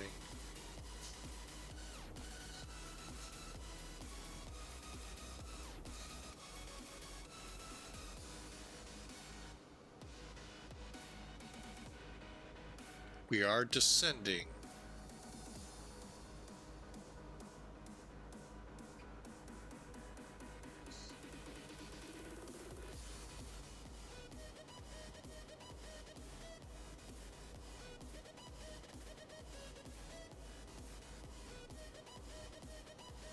Why are we open descent again?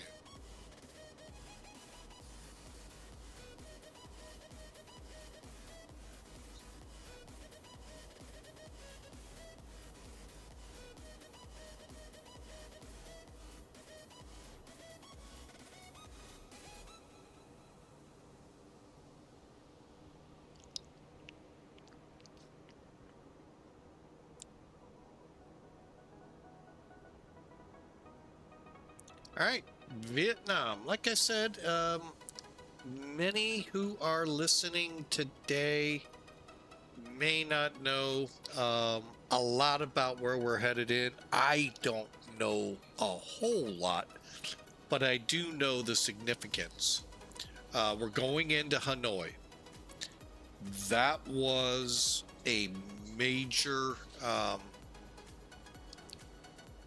part of the problem with the Vietnam War, and a lot of different problems, but this was one where a lot of the, you may have seen movies and documentaries where a lot of the surface to air missiles came in from that country to the north and filtered throughout the country on the Ho Chi Minh Trail.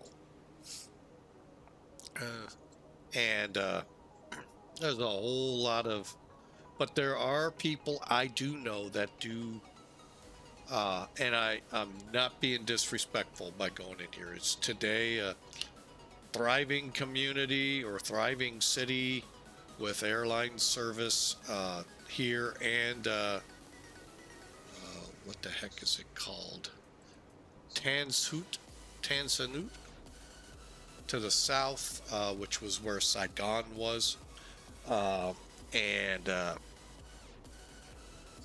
so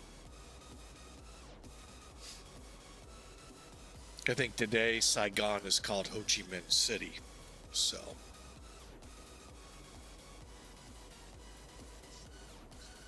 all right, we're in the descent. I'm going to get myself out of here because I'm really not as knowledgeable as I'd like to be on that conflict. Horrible. I mean, those guys went through hell, not only there, but when they got back. And gals, it's just not a great subject.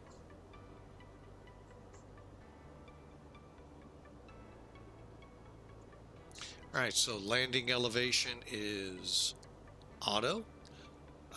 The arrival is in. The performance, let's update our winds. I don't know if we get that.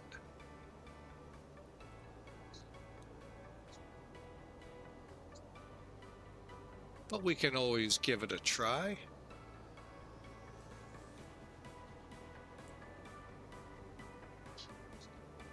It did update. How about that? I saw them change. All right, so we're descending with updated winds, speed brake if need be, we'll use it, and landing lights at 10,000. For this airport, the transition is, we'll call it 10,000 feet.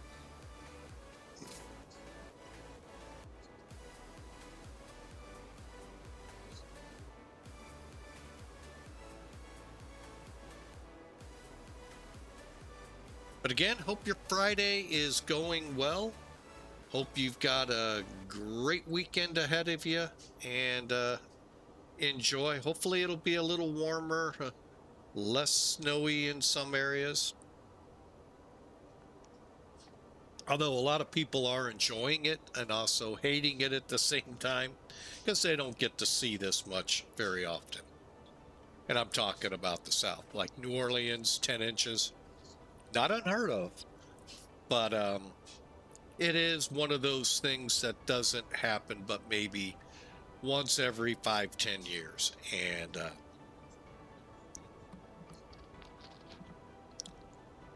it is incredible to see the snow numbers. So Houston, I've told you the story too many times, not going to do it again. 4 to 5 inches of snow. Oh my gosh. That's a place like New Orleans that these people don't see it, don't know how to drive on it, think they know how to drive on it, and hit everything along the way. We all know those of us that live in the snowy areas. Most people don't know how to drive on it, even though, oh, I know how to drive on it. And I'm talking even truck drivers like what I was. Yes, we drive on it more than anyone else, but I'm going to say many of the truck drivers really don't know what they're doing.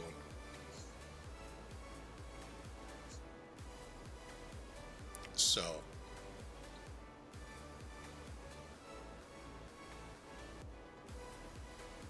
and here's a funny thing about truck drivers. Many of the, was independents for the most part when I drove. But many of them would try to gravitate south and drive only in the south during the winter months so they wouldn't have to deal with the snow. Not so this year. Oh, so. All right, let's go ahead and kill the music. And let's get ready to land. But yeah, it's kind of a funny story there. They gravitate south to miss the snow and ice, only to be in the snow and ice. Yeah. Oh well.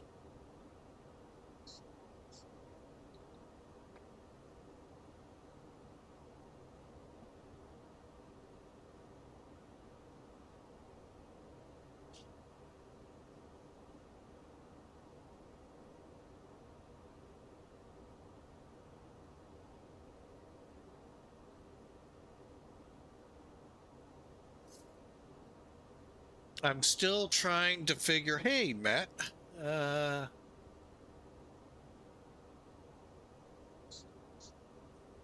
yes. Yes. Now, and I've done this before. Hang on a second. Let me think, where was I?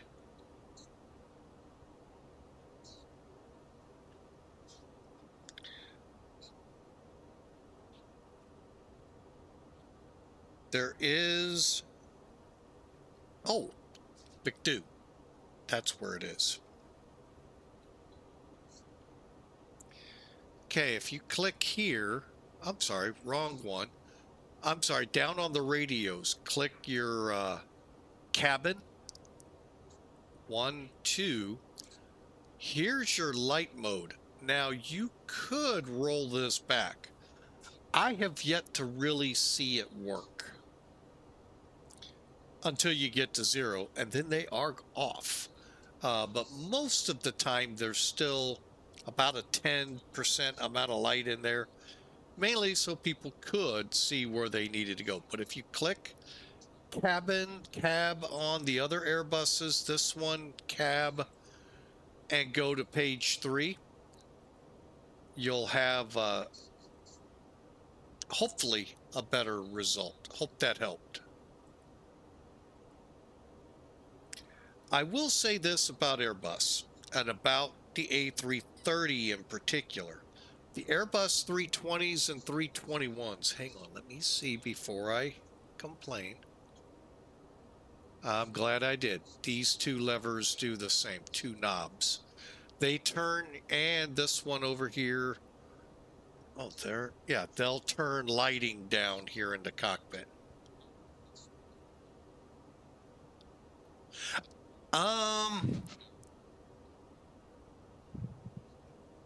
I thought they did. I could be wrong though. I haven't flown the 321 in a couple of days, literally. No, I swapped out to the 737, so it has been a couple weeks. So yeah, I don't know if that's a feature on the what I call baby buses.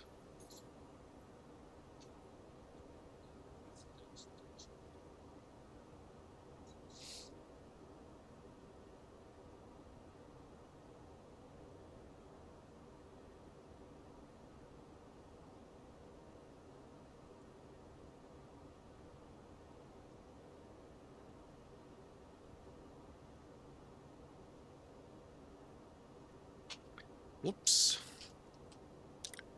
Wrong word I typed. There we go. Now.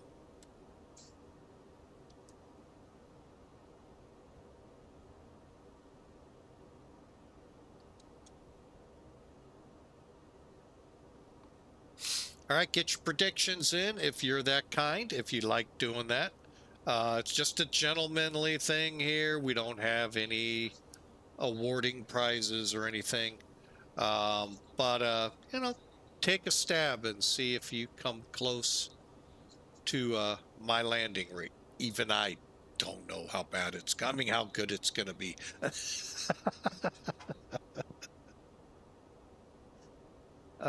Yeah, I thought that was on the A321 as well. Now you're going to make me have to fly it again. Doggone it.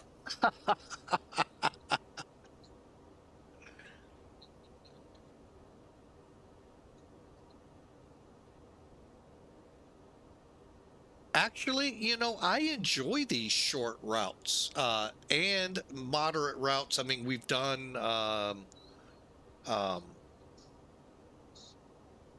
from Korea or Japan down to Manila.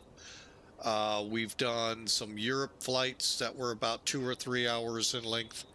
I haven't gotten into this plane yet to open it up. We did a trans Australian or Singapore to Christchurch in the A350. So I would love to open it up and see how she does on a long flight.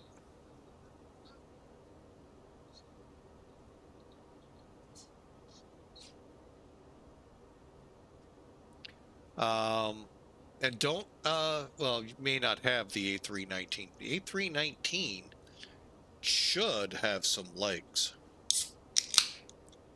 A movie from Just Planes, Polar Ops. About 3/4 of the way through the 6-hour video, the flight crew talk about their careers in Air Canada. And they enjoyed the fun they gave controllers taking an A319 across the ocean.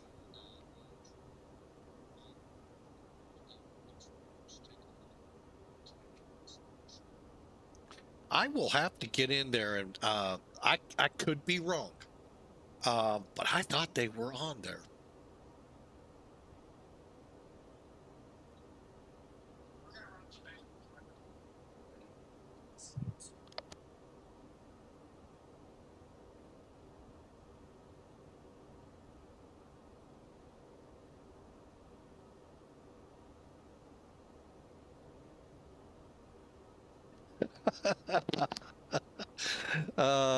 Got my daughter good.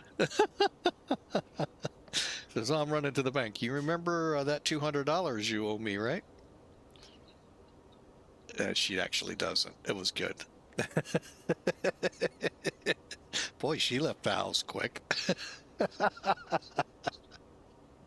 Oh. All right. Coming up to what is that? Hang on. It's so hard to read sometimes on here.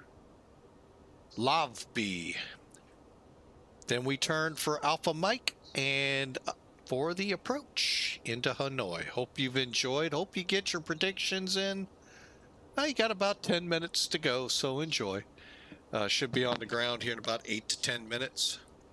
I'll tell you one thing. I know it sounds corny. I really like Zibo, the 737, how they have the announcements that we make up from the cockpit to the crowd behind us. I do like that. However, Flight Factor with the A320 has it. You got to be careful because when you use that feature, I'll show you kind of what happens. This is what was getting us yesterday. This VHF1 has to be lit. It wouldn't stay lit. And when you come to the PA, it turns it off. Now, how I figured this out finally, the great ATC machine that is now in X-Plane 12. That was what 1.3 had. What a phenomenal add-on they put in here. So if you don't want to fly on VATSIM, or you want to learn what to expect on VATSIM, what a tool the ATC is. You just put the flight plan in and some other little data and you're going to be amazed. Well, here's the problem. When I would go to the PA, I didn't realize it dropped me off my comm. And when I clicked on the comm, it said no frequencies available. I'm like, what? I just got taxi clearance. What? So that's what happened. It had kicked me off. So you got to be careful with it. Now, the A350 is a whole different ball of wax than that. And it ended up it finally, I don't even know if it came on at Bordeaux, but we just kind of went with it. So it's working today, obviously. So we had a good radio check and all is well. But yeah, that's something we'll fly again. I know a lot of you like VATSIM, like hearing that, but the interaction, I mean, this is downright the best simulated ATC I've ever heard. And I tried FSX. I tried a Century of Flight. I may have even tried earlier. You'd get lost, dropped, forgot, all of that, and it was just horrid. This is a lot better. And to boot, a manual, which, by the way, I still haven't read. I need to. So, I've used it, and I've just been thoroughly amazed at how well it worked. I want to try it on a transoceanic here one day. See how it works on that, and ought to be cool. It should work flawlessly, to be totally honest. But something for those of you who haven't used VATSIM, thinking about it, try that first. Also, I put it out there, flight instructors, real world. You got somebody brand new, never heard ATC, it's a good way for them to get used to that rhythm. Granted, IFR, I haven't tried it VFR. I don't even know why you would. I mean, VFR is, by definition, you're not really talking to them unless you're flight following. So, really good tool. Now, I'm not advocating teaching them to fly using X-Plane 12. No, please, please do not get me wrong with this.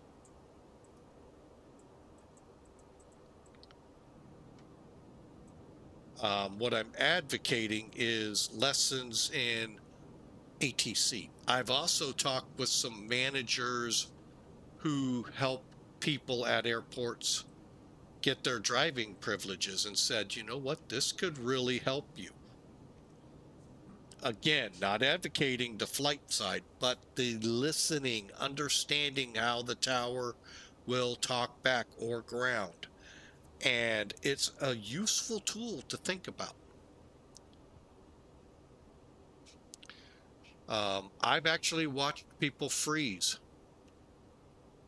on the radio. So when something strange, happens, they don't know, what did I do wrong? It's not you. So, but again, I've been around this world, oh my gosh, since 1982, talking on air traffic frequencies, talking to them either in an airplane or in fire trucks, crash vehicles, and they're like talking to the guy next door. It's so, to me, comes second nature. To some, I get it. It's a challenge.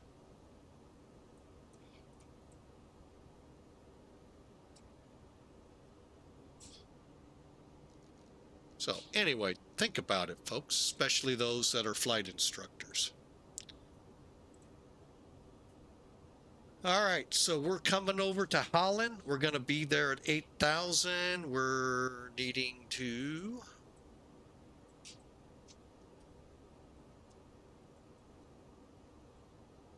I think it's 10:11. Okay.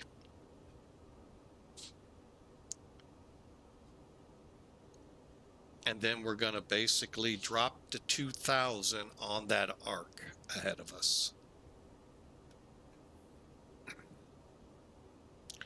Now, flight instructors, please don't misunderstand me. Don't be teaching them instrument flight rules. They're not supposed to be in the clouds, as you know already. But it is a way for them to understand ATC. I find too many people terrified of them. Probably because they listen to YouTube too much and hear the bad.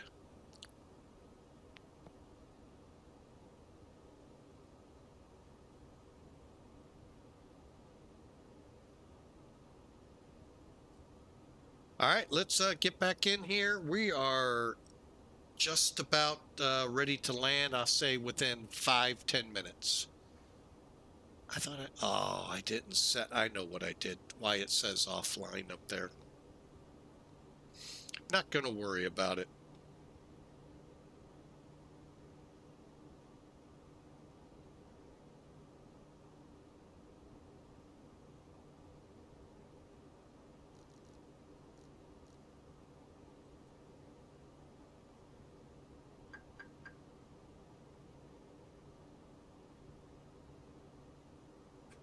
All right, here we go.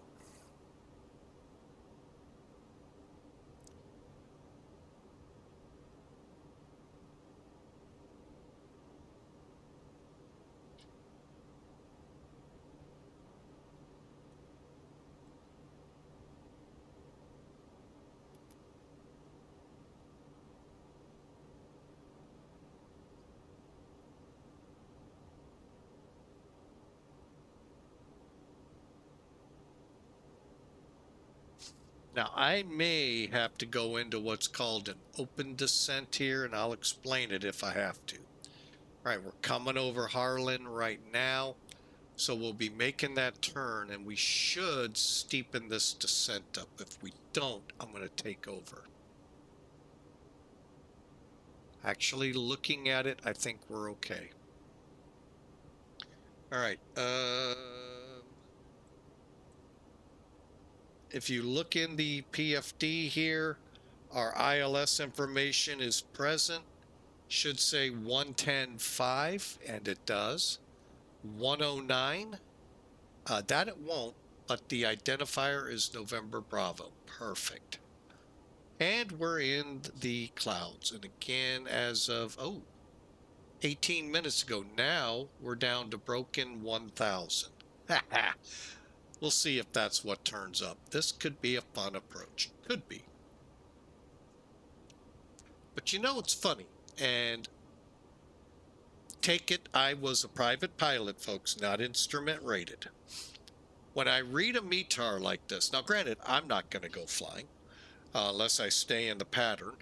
No, I couldn't, because it's I'd have to recheck the old rules we had. But anyway, that's 40 years ago. We have a METAR of winds 100 at 5, visibility 7,000 meters, broken 1,000, broken 1,500, overcast 1,700, temperature 2119, and the QNH, which we set.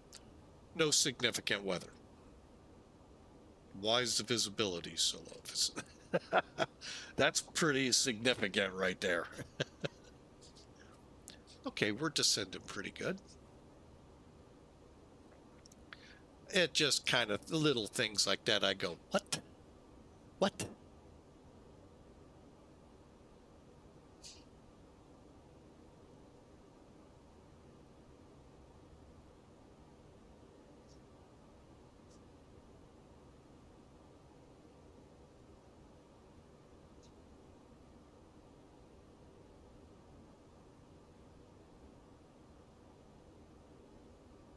Yeah, I'm gonna step. Yeah, I'm gonna step us a little harder.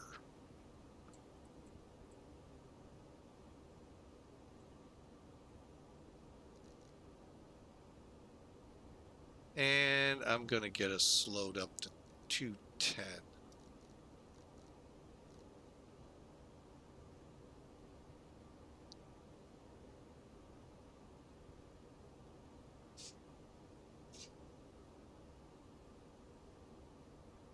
Where are we descending at 1,900 feet?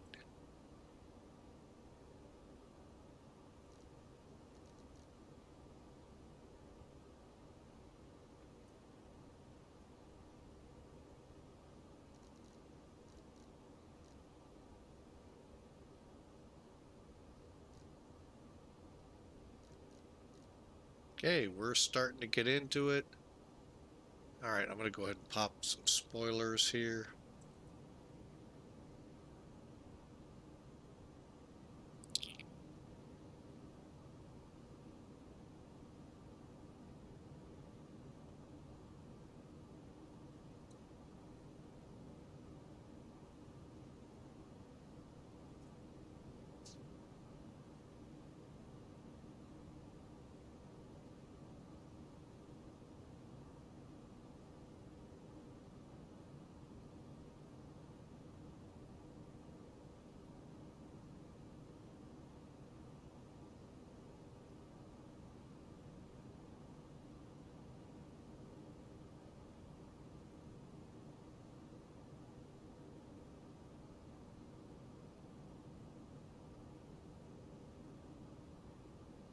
Well, right now, I'll give the weather report pretty accurate.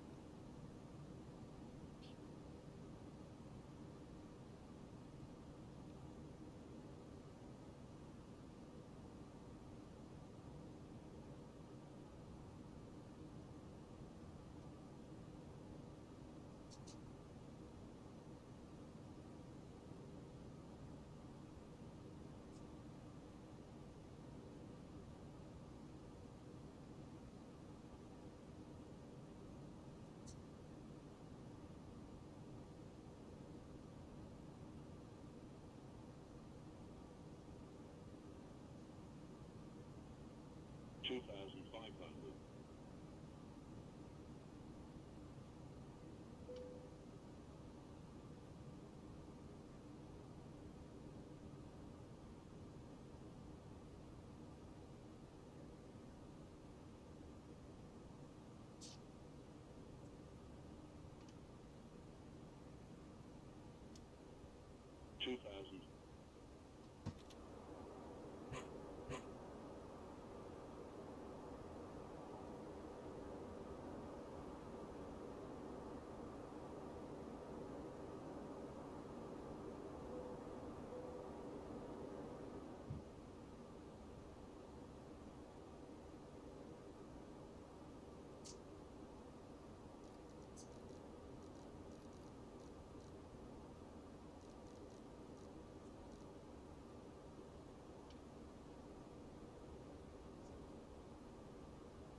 Okay, I got the runway in sight.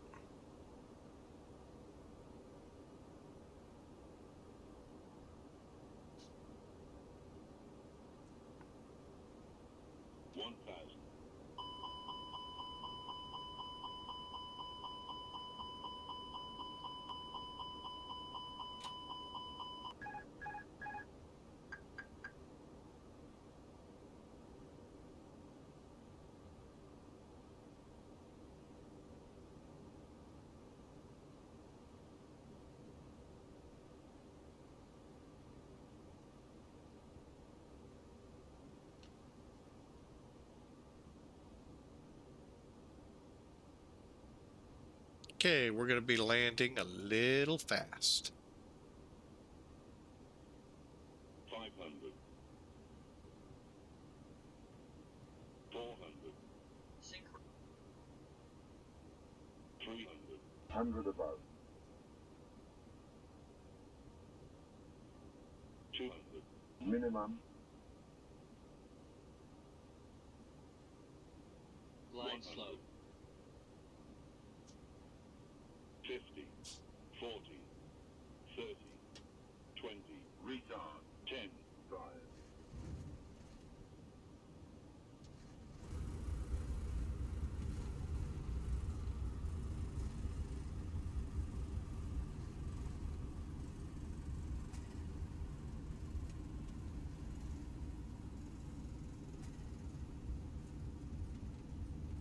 Definitely want this turned off.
All right, well, welcome to Hanoi.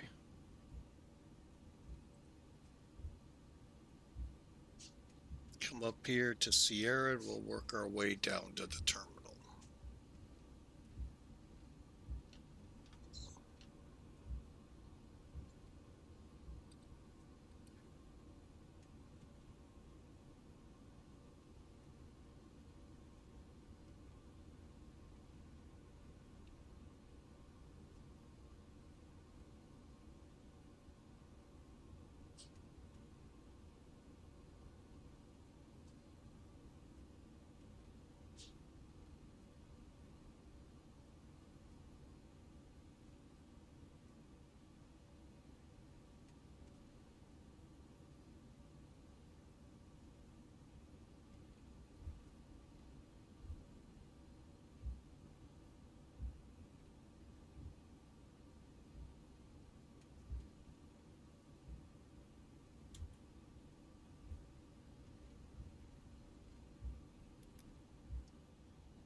All right, now the fun part, trying to figure out where we park.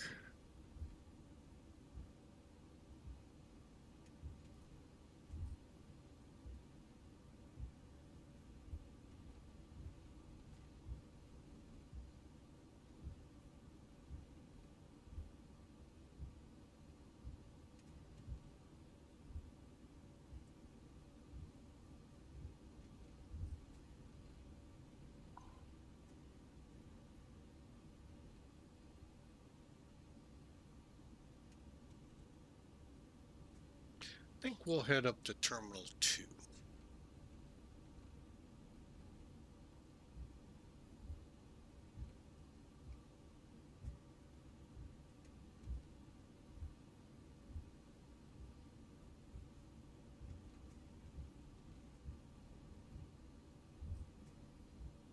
Well, thank you, FF Frankie. Hey, thanks for being along with us. I look forward to seeing you on future flights.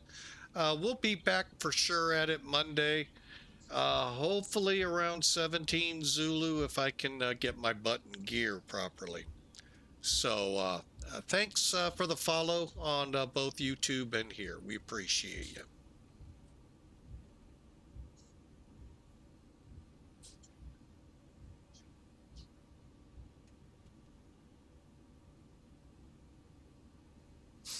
All right, let me just make sure I haven't missed anything. Engine mode flaps are up, switch on, terminal, brake fans. Do I need them? Yes.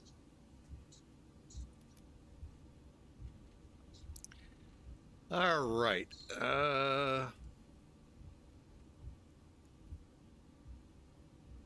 And we'll park kind of. Take Victor 4 in.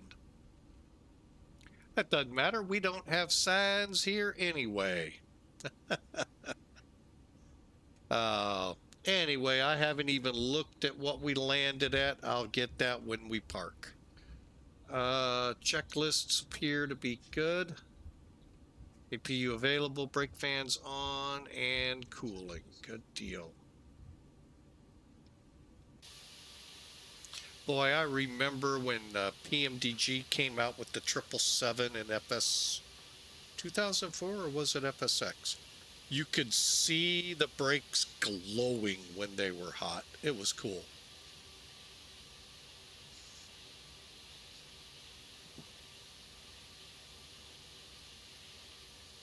Not so much these days with others.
Welcome again to Hanoi Parking Brake. Parking Brake, are you set?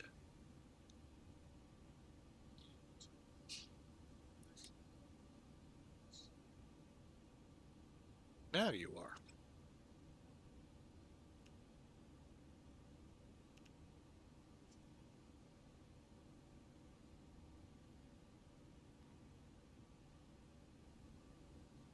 Okay. Always like to double check, throw the bleed on.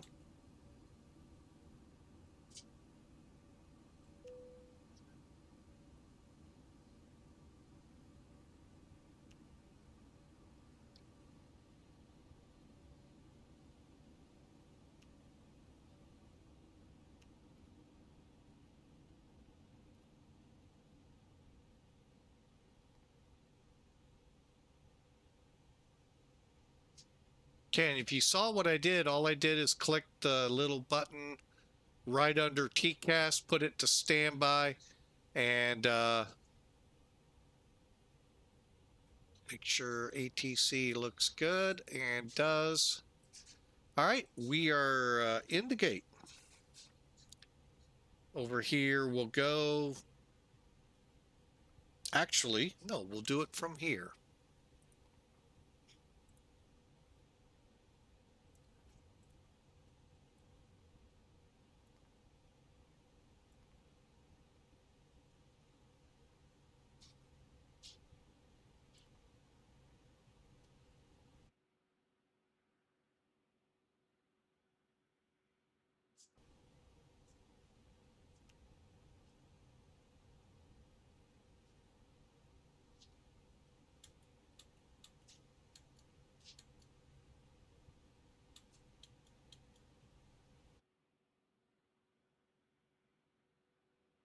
Let's see if that brigade up. I think they're coming because it stopped me. There they come. Let's see if we can get a jetway. Oh boy.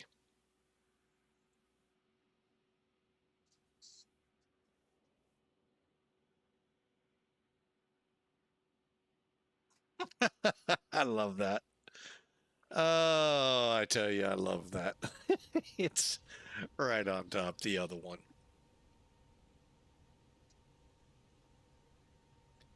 All right, we should be getting the main door open here in a second, and then we'll check all of our parameters.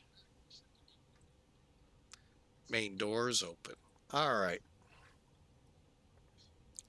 All right, well, welcome again to Hanoi. Fun flight. Let me see if anyone else is coming in. Appears it didn't. Oh my. Okay.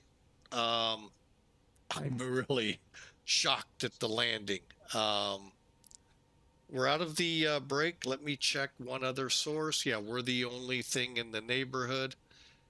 So that's cool. All right. Let's let me take a look. Well, let's see. I should.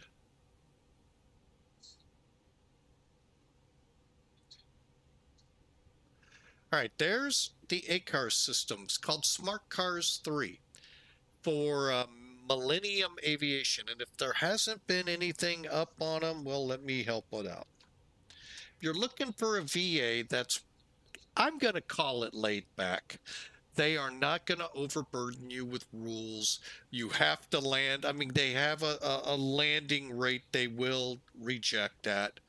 But overall, they are one of the most open airlines I've ever flown with, next to FedEx and FedEx Express Virtual, by the way.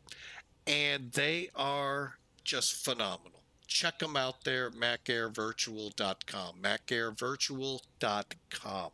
Anyway, we're on Smart Cars 3 for our ACARS system. And you can see my landing rate's 43 feet a minute, according to the parameters that Smart Cars looks like. And it's already pending. I don't have to do anything. Sweet. And I just like to bounce over there real quick, do a refresh. Outstanding.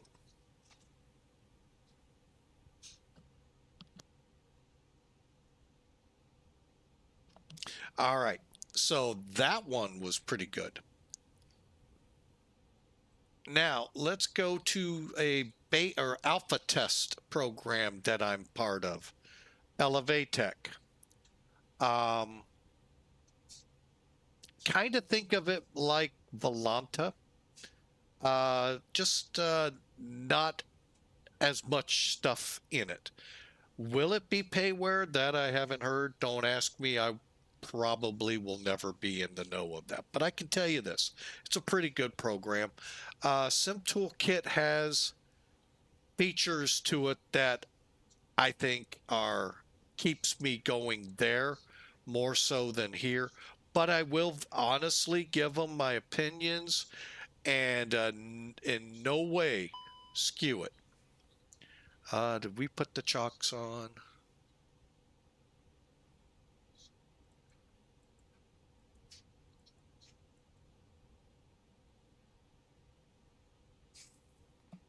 Yes. Okay, take the brakes off.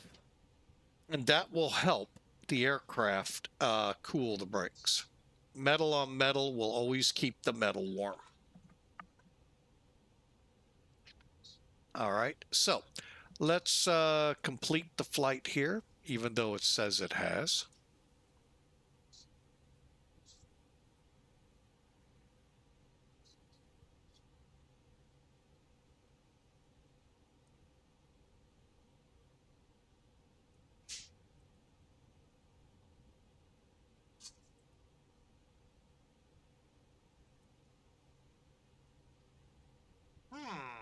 What happened here? All my aircraft are gone.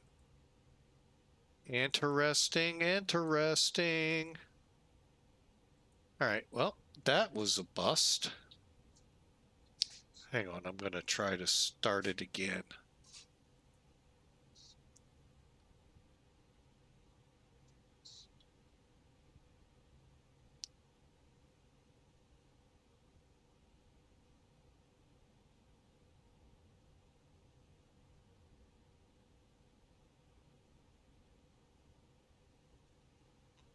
All right, well, we're not going to worry about it. Let's go to Sim Toolkit.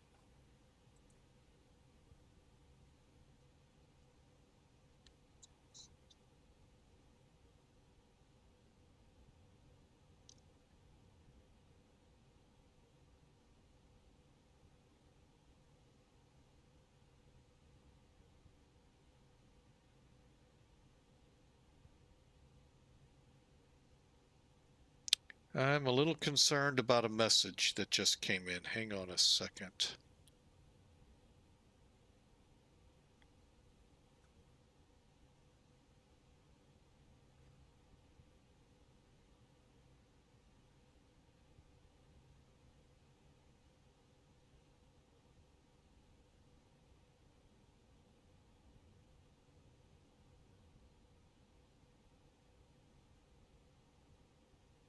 Okay, sorry about that, folks.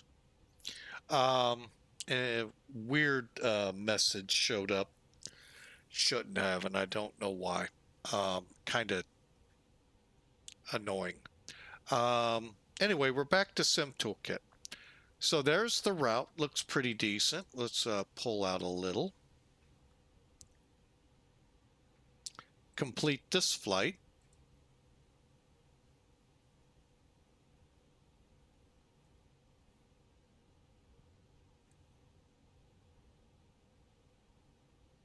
Okay, now here's the flight again.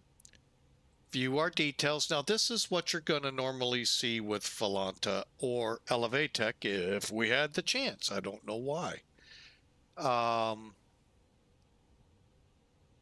So we had just under 2 hours of flying time, call it 8,100 kilograms, 1.19 Gs on that landing at 107 feet per minute, way fast, 157 knots. That's why we ate up so much runway. So we landed long and took up most of the runway to get stopped. Just shy of 3,000 feet. Yep, that's about how I remembered it. So just shy of 3,000 feet, right, still in the landing zone. We were about 15 feet off the center line. In these bigger aircraft, you want to try to stay closer to the center line. The engines can get in the way of airport lighting. But again, here's all of our great numbers. Wow, for a fast landing, that's impressive right there. So there you have it, folks. What a beautiful flight. Let's get outside the plane. And we're going to go ahead and wrap it up here. Now, give me a second, because what we're going to do, we're going to actually...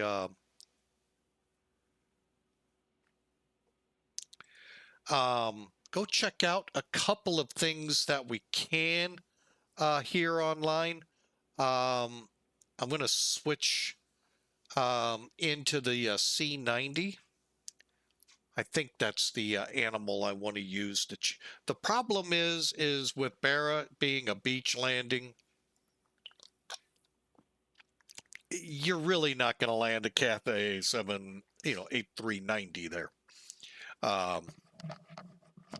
So bear with me a second, folks.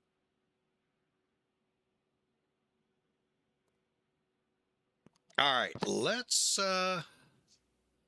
first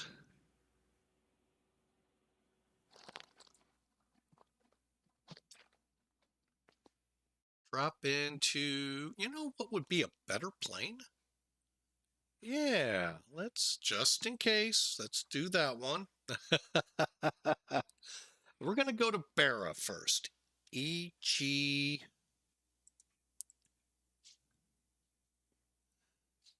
P G G, there we go. PR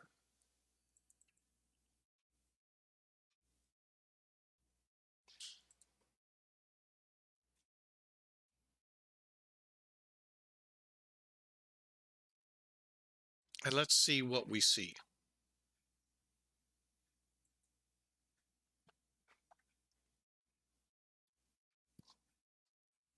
Has a type chart at the airport. Kind of curious if he's meaning in the sim or real world. Oh yeah, that would kind of not make X-Plane happy that I didn't disconnect. Whoops. It'll automatically do it for you. I don't like doing it that way, but it will do it.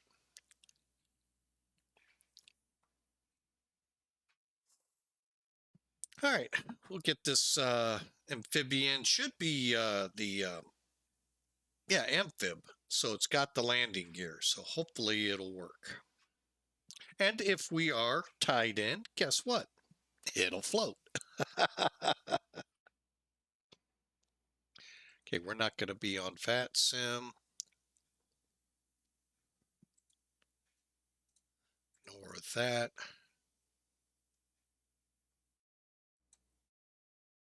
Nor Sim Toolkit.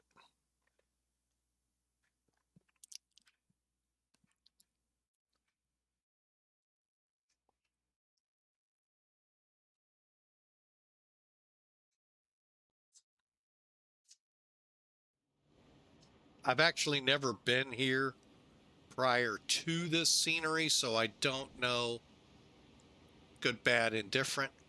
But there's the water, folks, and I think the tide's in.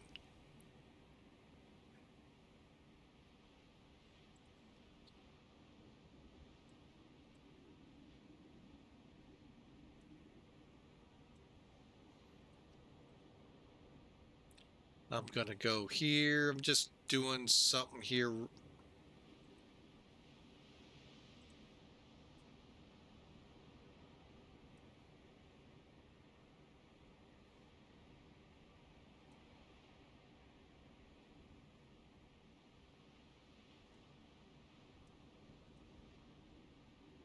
Why is it stuck on?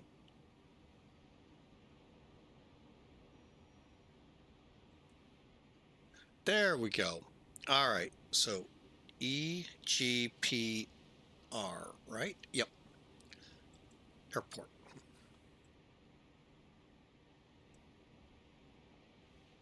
All right. So from where we're parked, right about there is a runway underwater. There is a runway underwater.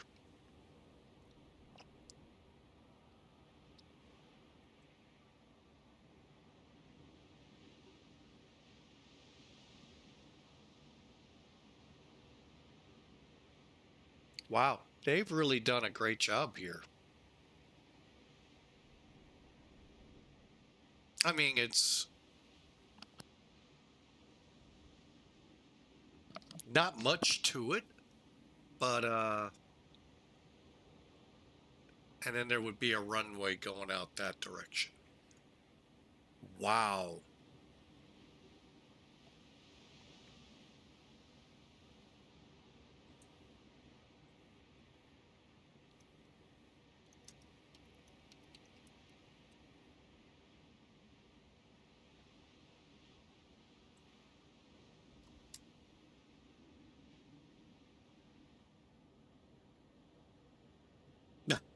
I like that sign. Beware sandblast.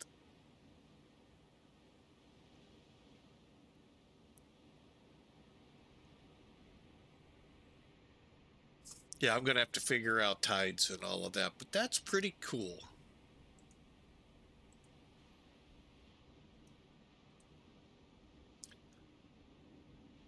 Of course, low light doesn't help either, but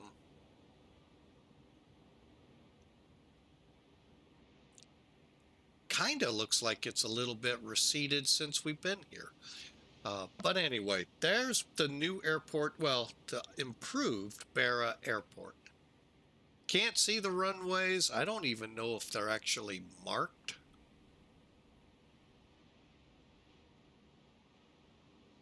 But yeah, every high tide, the runway, you can't land here. So you can only land during low tide. And adding insult here. Oh, they do have an RNIP. Oh, wow. To 1.5. So that would be coming in over us in that direction. And 2.5 coming in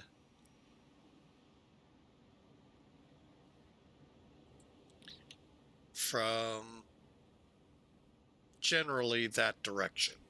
And here's the other. What is that?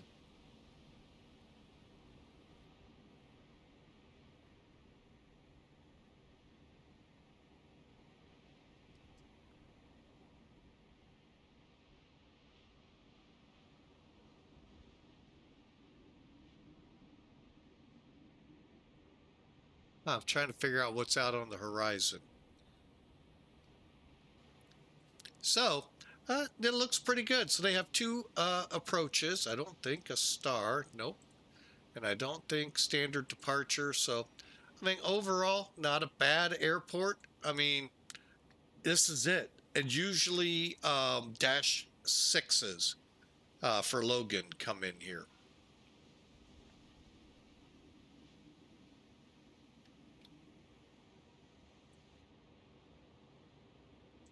See if they have anything in here to help us.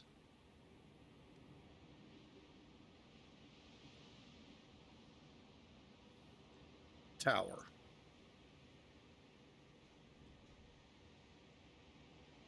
Nope, no charts. I was hoping maybe a chart in here, but that's okay. All right, you know, now I'm going to head over to Salzburg.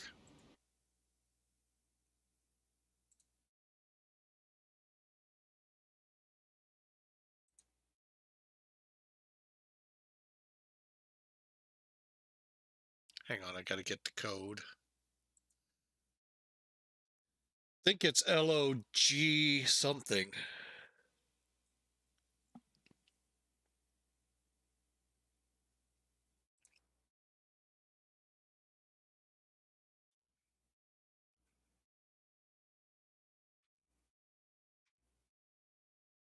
LOWS.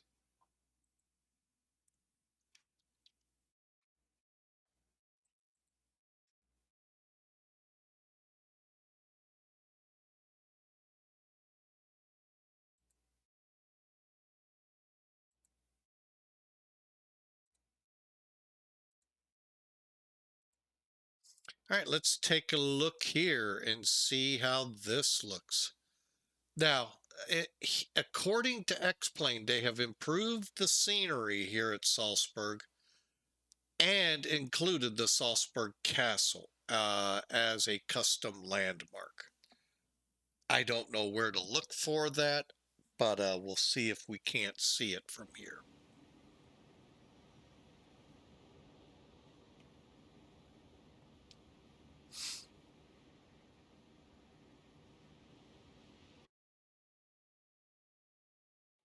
Oh, the weather got so nice. All right. And like I said, you're right here where you're at the beginning to the Alps. Ooh, I think that's the castle.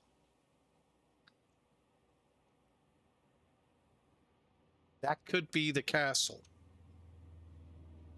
Could be. I don't know the area well enough. But look at this, folks. Look at that. Oh my goodness. I call it the entrance to the Alps.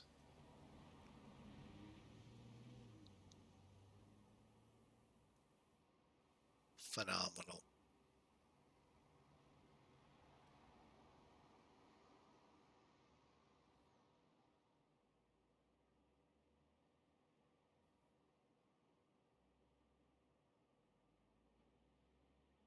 Look at that. I mean, out there used to be, was it that way? I think I came in the last time this way. A whole bunch of cell phone and towers. That's been removed and replaced with airport equipment. That's cool.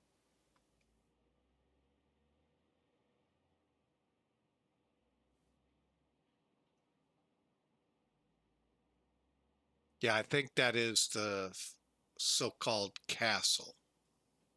Wow. Wonder what this is. Let me check the chart. Hang on. Airports, and LOWS.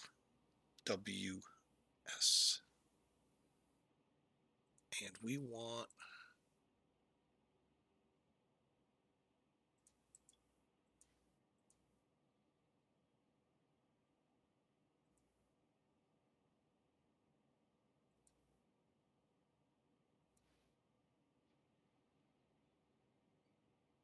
doesn't really say what that is right there. I'm curious what they park there.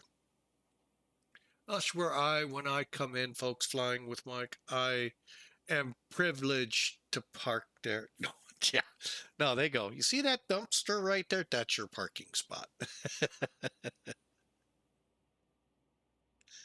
Wow, this looks cool.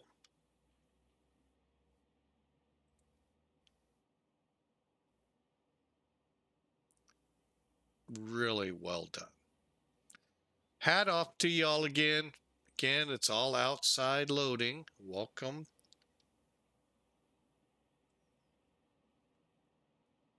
There aren't any jetways. Wow. And then is it right up there, I think, is how you get to Innsbruck. Or in that general direction. But yeah, like I say, I like to call this the entrance to the Austrian Alps.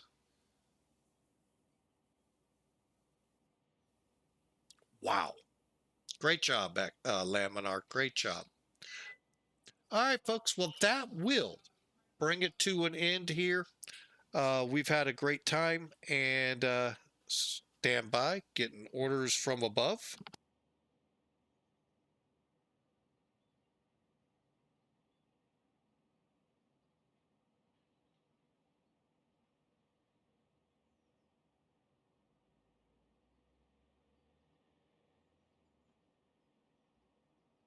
All right, we were having problems with one of our cars. You know, the sophistication in automobiles today is just unbelievable and over the top.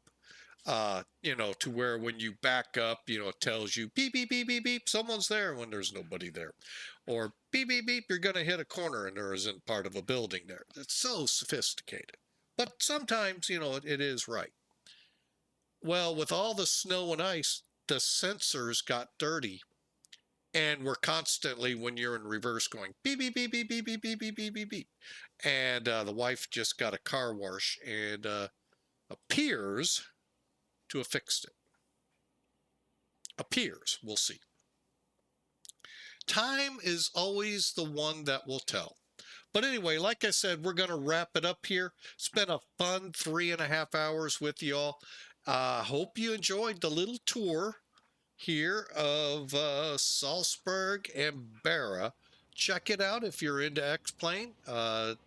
Now in beta 1 for X-Plane 12.1.4. This is what we're hoping has the radar features where they really ramp up what you can do with the onboard radars in the aircraft. It's not here yet. Hopefully it's part of the betas and release clients to come. So I hope you all enjoy. Hope you have a fantastic weekend. We may or may not be on tomorrow or Sunday. We got a lot going on this weekend.